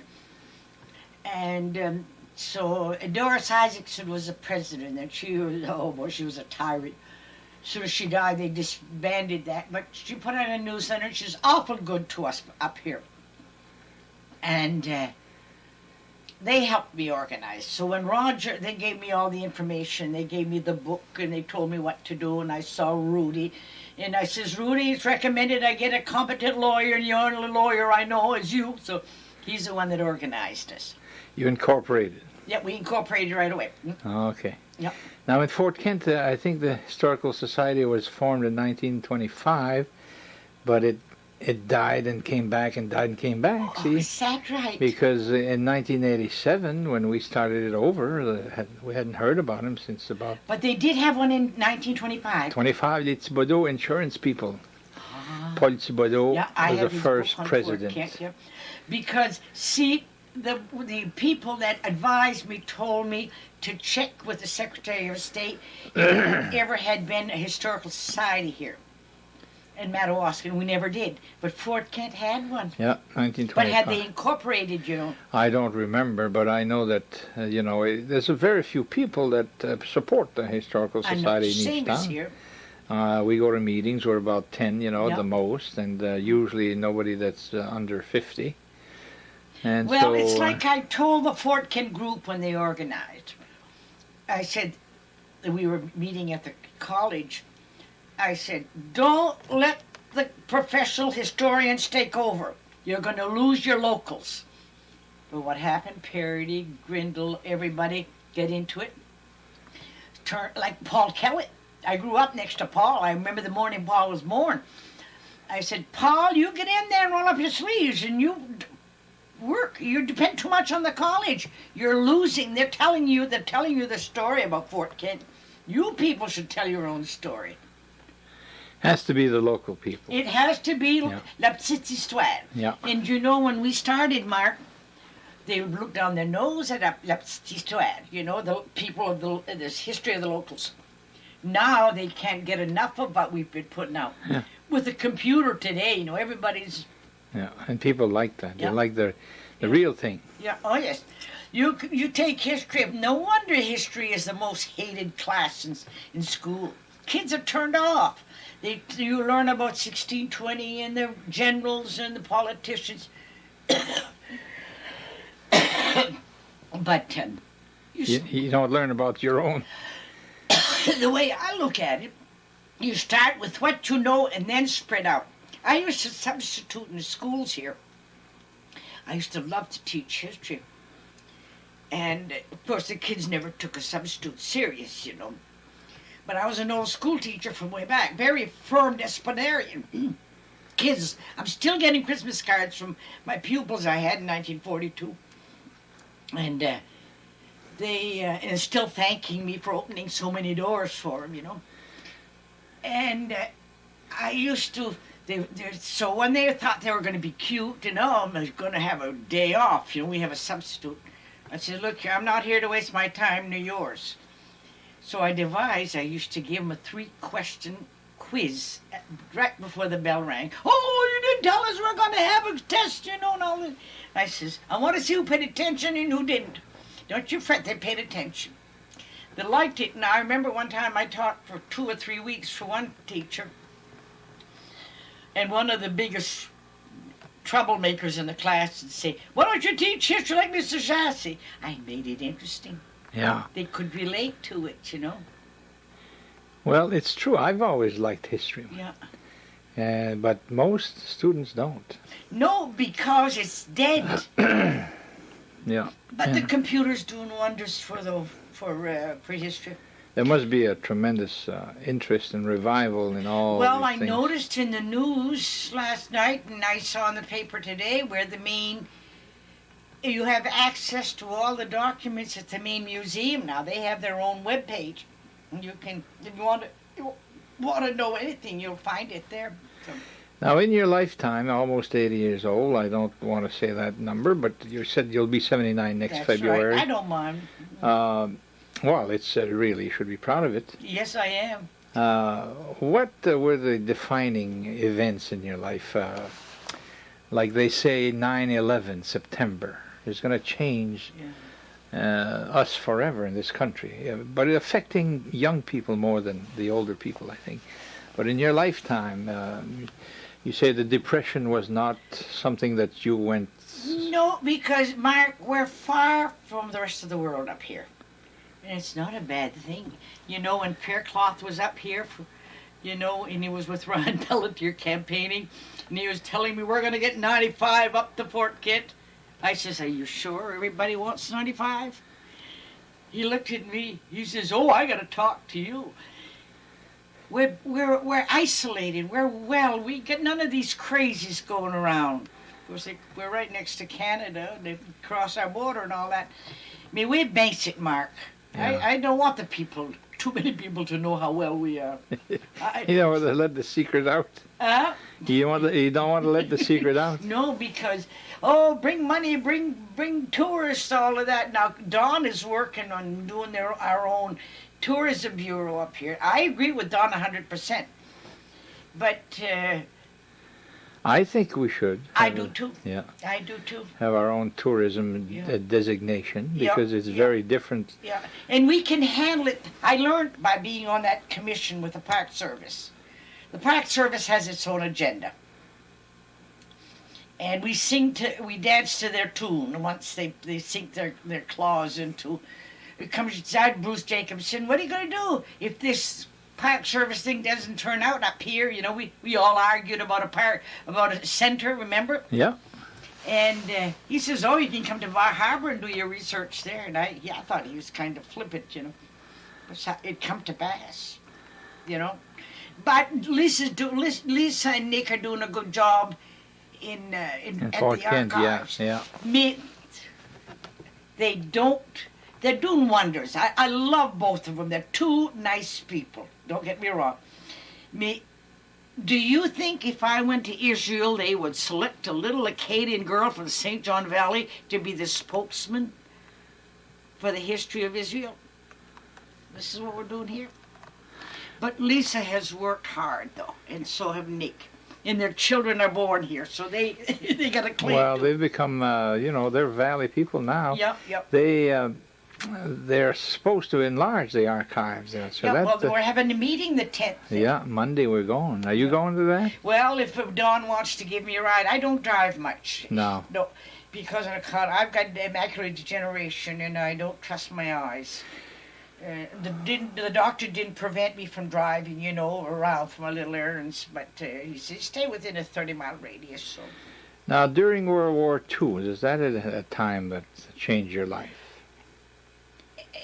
Yes, the biggest impact when my father died. That's when I remember. What year was that? Papa was. I was 17 years old when my father died. So that's the mid-30s. Yeah, 40. Papa died in the 40s, 1940, and I was a sophomore in high school, or junior in high school. I can't remember, and that made a dent. Then, of course, we had Pearl Harbor. Yeah. Now, so your father was a farmer, and you're 17, and he dies. Does the farm continue? Yeah, my brother Ludge took over. Oh, okay. Yeah, but all the farmers had to mortgage it to the Federal Land Bank. Even then? Oh, yes. It's always been then? Yeah, oh, yes. Farmers have always been working from... Yeah, and I remember my sister was working in Springfield, Mass., and of course the Federal Land Bank headquarters was in Springfield. And during the war, when I was teaching, I used to go down to visit my sister in Springfield, and we look at the Federal Land Bank, Professor des Grimaces, you know, because we grew up. We for pay a loan, you know. It was only 5,000, but it was a lot then, you know. You pay a loan? Pay a loan. My mother and my brother talking about paying loans. So let's say before this, how did farmers exist? They didn't have a loan like this all the time? They didn't go in so big. It's when they started expanding. Oh, yeah. And then, of course, the heavy equipment came in. You had to finance your tractors. And yeah. More than once I was counting tickets at night, and, you know, you remember how they used to put tickets on the barrels? Yeah. And now, what's the lowest? You talked about a penny a barrel a while ago? Yeah, when we were little, yeah. You mean that's what they paid? No, they paid the 10 cents, 12 cents, 15 cents. You went up gradually. But Zod on the farm, Papa paid us. Okay, because you were a part of the family. Yeah, and then this was toward our clothes, you know. Okay. Just like the kids today. Yeah, it's like a little allowance. Yeah. Well, it seems to me that I remember picking barrels of potatoes in the 50s. 50 cents? No, for less than 10 cents. Is that right? Who were you picking for? Le monde de Saint-Agathe, là, ils payaient bien. Well, I remember working for 10 cents an hour, picking des navots, comme tu dis, là. Yeah. Comment t'appelles ça, des navots, des weeds? Yeah. 10 cents an hour in the 1940s. On allait mettre de Tout jaune, là, puis... Oui. And you know, my father had a field of potatoes, just like on the flat here. We'd do one row, we'd go in for a swim, we'd go for a dip in the river and come back and do another row. Oh, yeah, but that's why you didn't get paid much. Then he'd take us to see Rin Tin Tin on Saturday afternoon. So, did you say that a barrel of potato, how much did that sell in those days? You remember? How much they were selling for? A barrel of potatoes? Oh, I've seen the years when they were 10 cents a barrel. Holy mackerel. Yeah, Papa had horses. We had 2 teams of horses. Rex and then Pete and Dewey were the black ones, and Rex and the other one was a gray. They were beautiful horses. I'll never forget. 10 cents a barrel. Yeah, well, we were really poor. That was around 1933. I was about 10 years old then. During the Depression. Yeah. I remember 50 cents a barrel. Yeah, and Papa used to, if he sold enough potatoes, he'd go in down to Fred Cecile, puis acheter son manger for the year, you know. A couple of 100 pounds of beans and flour and sugar and a case of... See, he bought in large amounts. And the rest of it you raised? Yeah, we had our own cows and hogs and chickens. And there was nobody called a farmer who did just one thing? No. A farmer, we were very self-sufficient. Yeah. Well, all the farmers were like that? We had to. Yeah. So you never raised potatoes? You were a farmer of all kinds of stuff? No. Dad had potato fields. I know, but I mean, not just that. No. We, yeah. Was there anything else that they planted too? Oats and buckwheat. Okay. Yeah. Did they rotate? There was not so much of that soil conservation stuff then, you know, when Papa was farming. That came later when boys went away to college and got educated, you know. And the yields were good? Not always. No. Not always. Depends on the weather. And they used to store them under the en dessous de la cuisine d'été at home. And ça fait. Oh, ouais. Oh, yes, il y avait un cabaret, let's see. Ouais, used to roll we had no potato houses or anything then. Now, you mean you had nobody had potato houses then? Some of them did. Those that could afford it, but not us. Really? Yeah. So let's say you had a field of potatoes and you put them under your house? Yeah, they didn't yield as much as they do now, Mark. See, we had all we could do to pay for our fertilizer, see. Most people that were brought up in those years and big families, nobody complains about going hungry. Did you know people that went hungry? Say that again, now. They said on avait tout le temps assez à manger. We were poor, but we always ate plenty. And so that was probably at your house too, huh? You never... Oh, yes. Oh, no. Nobody ever... No, we were so busy, you know. Bon, jouait, we'd go outdoors in the wintertime. Puis we didn't have ski pants. And maman nous tricotait des bas de laine, là, pour... Puis when we'd come in, on prenait un couteau, là, puis we used to scrape the snow off of our woolen socks. And then when the ski pants came in, boy, that was a big thing. That was a big change. Oh, yes. Yeah. And then all the clothes we had was hand-me-downs from cousins that worked in the cities, that worked in the textile mills. Ça envoyait des grosses boîtes de butin. Maman faisait ça, puis nous faisait... We get all dressed up. We always look good. So most mothers made their own clothes. Yes. And then, like, I remember, Madame... I can't remember what her name was. She lived in St. Francis.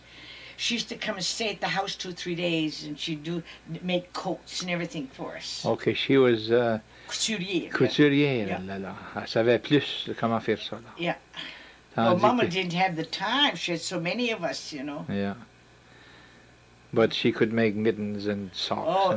Mama always had knitting, and just like I have. I always have something to work on. Yeah, I noticed that a while ago. I wanted to ask you that. Oh, yes. So you're doing this for relaxation? You know, I have a challenge of matching the colors. And Mark, it isn't because I can't afford it. Everybody brings me second-hand sweaters, and I unravel them. And these are all made with second-hand yarn. Now, I'm making that one there for one of the Jays for Christmas. In Sierra Vista, when I first started going out there, I started elder hostels in Fort Kent. I did 2. Then I used to go to Cochise, a little community college.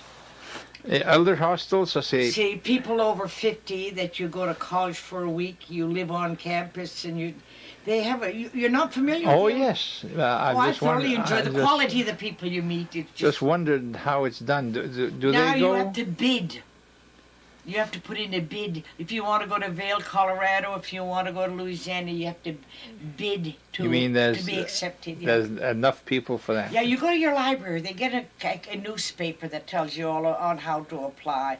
I haven't been because...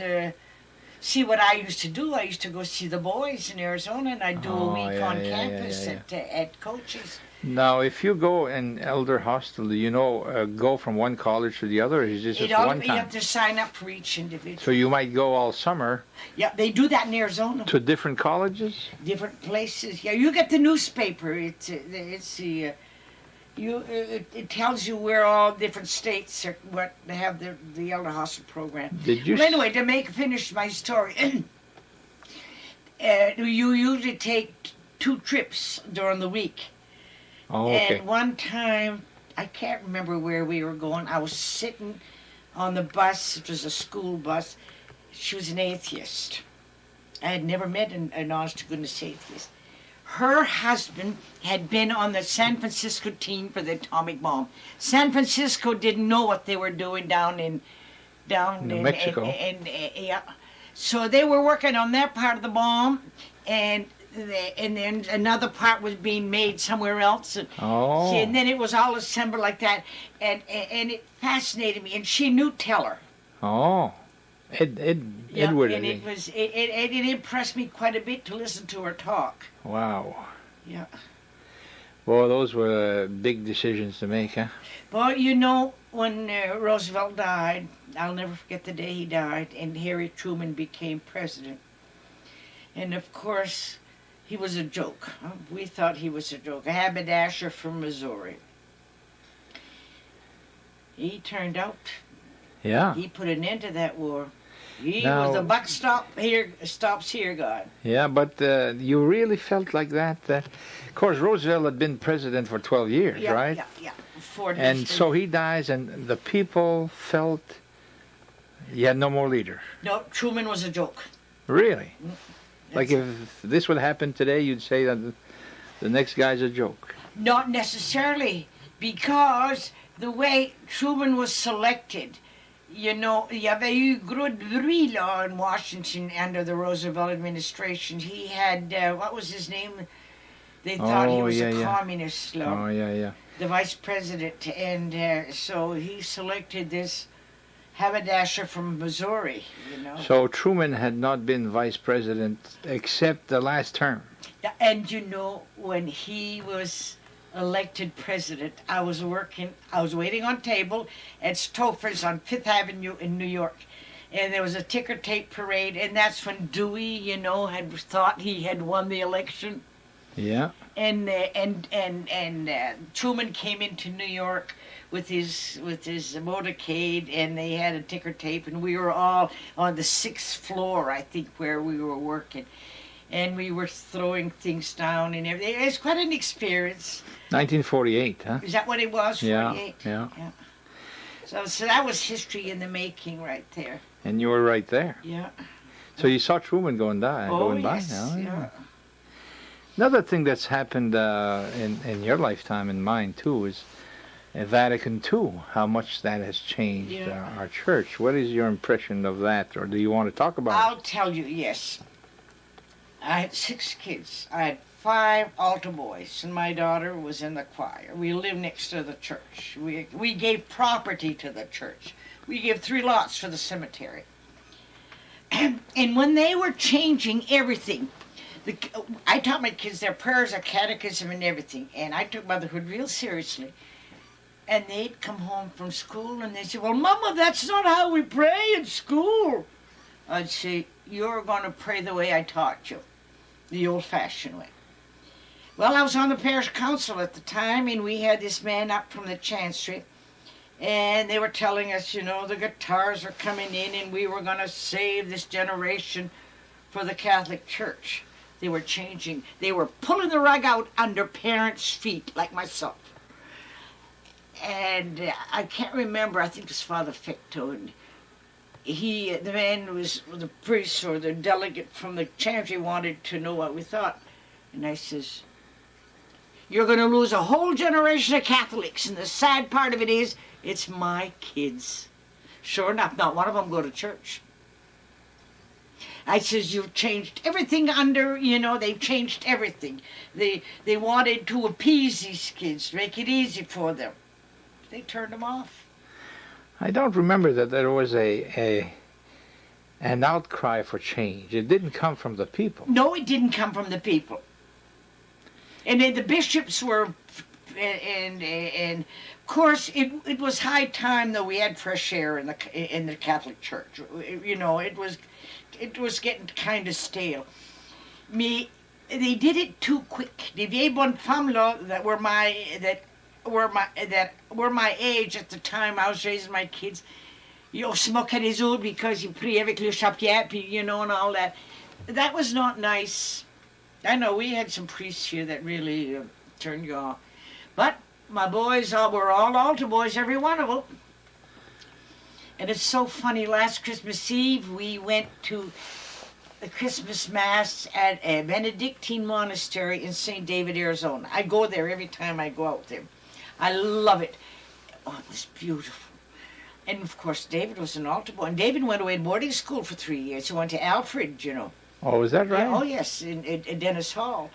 And Jim and Dave both. And Sis went to St. Joseph's in Berwick. And So how old are your kids anyway? Dave's 49. Is he the youngest? No, Paul's turned 40 this year. Okay. Last year. He was born 1960. So they were right in the middle of this revolution. That's right. And that's when I told that guy from the Chancery, you're pulling the rug under our feet, and you're going to lose a whole generation of Catholics, and you'll be to blame. So this man looks at the priest and he says, who is that lady? And it's true, Mark. Who was that prophet? But not a prophet, but I was wanted so much my children to appreciate their faith the way, when we weren't over-educated Catholic-wise. My mother was a convent bred, but nous autres, we were too poor to go to the convent. Mes parents, les enfants, Fred Z, Philippe Z, puis they all went to the convent, mais pas les enfants Laurent, because we were too poor, you know. Really? You're talking convent to Saint Agathe? Yeah. Yeah, everybody went to Saint Agathe. I know, Yeah. but not us, because we couldn't afford it. I remember when I was in grammar school there, Limestone, Van Buren, Yeah. Portage, Fort Kent. Everybody was there. Yeah. Yeah. But not St. Francis. We weren't. Oh, well, the Harveys. Yeah, we had quite a few Harveys We had on Verna St. Harvey that went, beat that P-boy. And then her daughter went there. There were quite a few when I was there. Kathy must have been there. She's about your age. I don't remember. But I remember some Harveys that went to Saint Agathe. Dr. Albert, the old Yeah, Dr. Albert was yeah. married to a Harvey from the... But nobody seemed to like to go there. No. Well, judging from what you and Frida were talking about, the food. The food Mama was said bad. It was awful. I when was she bad. there, It was yeah. bad, yeah. By the way, before I forget, how's your dad doing with his new shoulder? He's doing great. Yeah? Matter of fact, the therapist that takes care of him says that he is ahead of schedule Good. for, recuperating. Yeah. And he thinks he had to give up golf last summer, Oh, yeah. and he thinks he'll be able to golf this summer. Your dad's 91. Yeah, he'll And be he still 92 now. Lillian is 92. She'll be 93.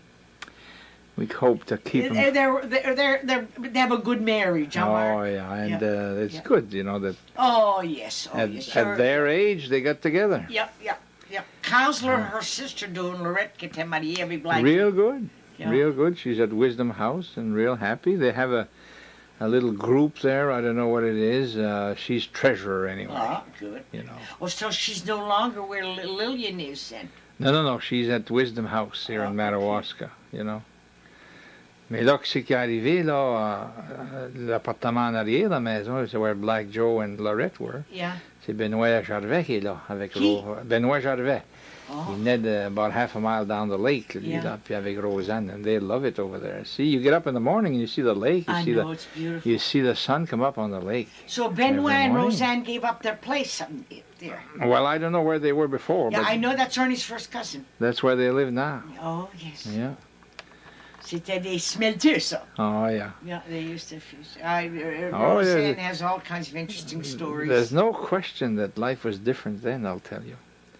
Because I remember somebody interviewed me about 20 years ago, and about the lake, how must have been nice to be brought up right next to the lake. I think the house was 50 feet from the lake. And we never noticed there was a lake there. I know. Didn't mean a thing. I know. Familiarity, But now we appreciate the lake, So it was...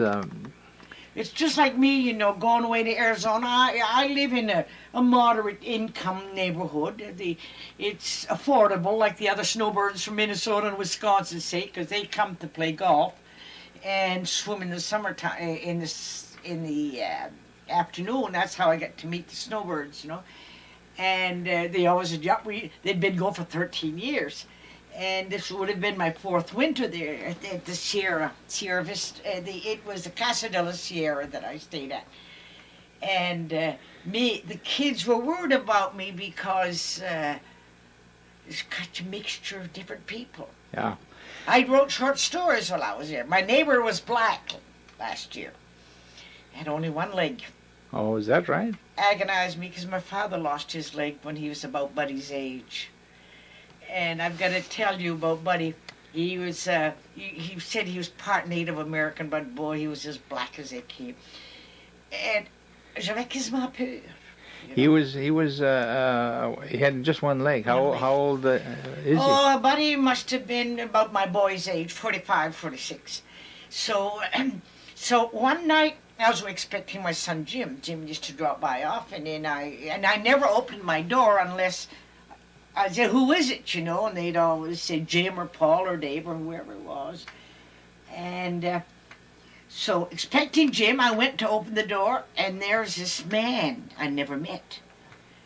And Buddy and his buddies were all in wheelchairs sitting outside because, you know, the climate up there in the evening beautiful. Because we were about an elevation about 5,000 feet up there, and the nights are nice and cool. And so this man comes to my door, and he was looking for somebody that had lived in my apartment, bought a pickup truck, and skipped the country. He was the repo man. I didn't even know what a repo man was. What's that? He repossessed. He wanted to find the guy that had walked off with a pickup truck. See? So Buddy and his buddies were sitting there, and they were catcalling this man. They knew who he was. You know. I said, so that's why I get these letters from collecting agencies, not addressed to me, but in my mailbox. This was a Part 109. He says, well, give me your name, and he says, we'll take you off the mailing list, which I shouldn't have done. He thanked me, very polite and everything, and the guys, Buddy and his buddies were all, well, his wife and the children. 2 minutes later, a big knock at the door, and there's this great big black man in a wheelchair. Don't you ever give your name to anybody. I says, oh, and I was kind of scared, you know. So I got to meet him. I said, oh, by the way, my name's Geraldine. He said, my name is Buddy, and he gives me his hand, and we became friends. This is the guy with one leg. One leg. Yeah. Well, see, my father had lost a leg when I was in the 7th or 8th grade. And it was an awful feeling when I came back from Westbrook and I saw him with one leg. But we were so busy growing up. And the first time I saw Buddy, he had been coming from the mailbox in one of his wheelchairs, and boy, he was hightailing it down there, down that. It was very nice where, you know, the grounds were very nice where I stayed. Jim said, boy, you passed this in below. But I got to know Buddy. And then after he came over and scolded me for giving my name, I thought, yeah, well, I guess I can trust this guy. He can't come in here and harm me, you know. Yeah. So, Now, did you say you regretted giving your name? well, he told me we should seniors should never give But their nothing names. happened after that. Nothing happened, no. But he warned me not to do it again. So, see, and they had been, he says, you know, that was a repo man, and he had no business coming here and disturbing you, and he was giving me all this. So I said, well, what's a repo man? And he explained. Oh, yeah. Did you say why you're not going to Arizona this winter? Well, to begin with, the laws, I've got my tickets. I might go to Florida for a couple of weeks to visit a friend of mine. But I don't want to go to Arizona for the simple reason, right now there's too much confusion. There's all this, the long lines of checking the luggage, and you never can tell. They're forever threatening us with a new, you know. Yeah. Well, I think a lot of people feel like that. And I got my tickets. I usually buy the booklet, you know, for 2 round trips. And I still have 3 tickets left. So I tried to cash it in with Delta when I was down there at Thanksgiving, and they won't take it back. But they've extended. I can use it any time next year. I don't have to use it before January 8th. I see a little thing here says the end.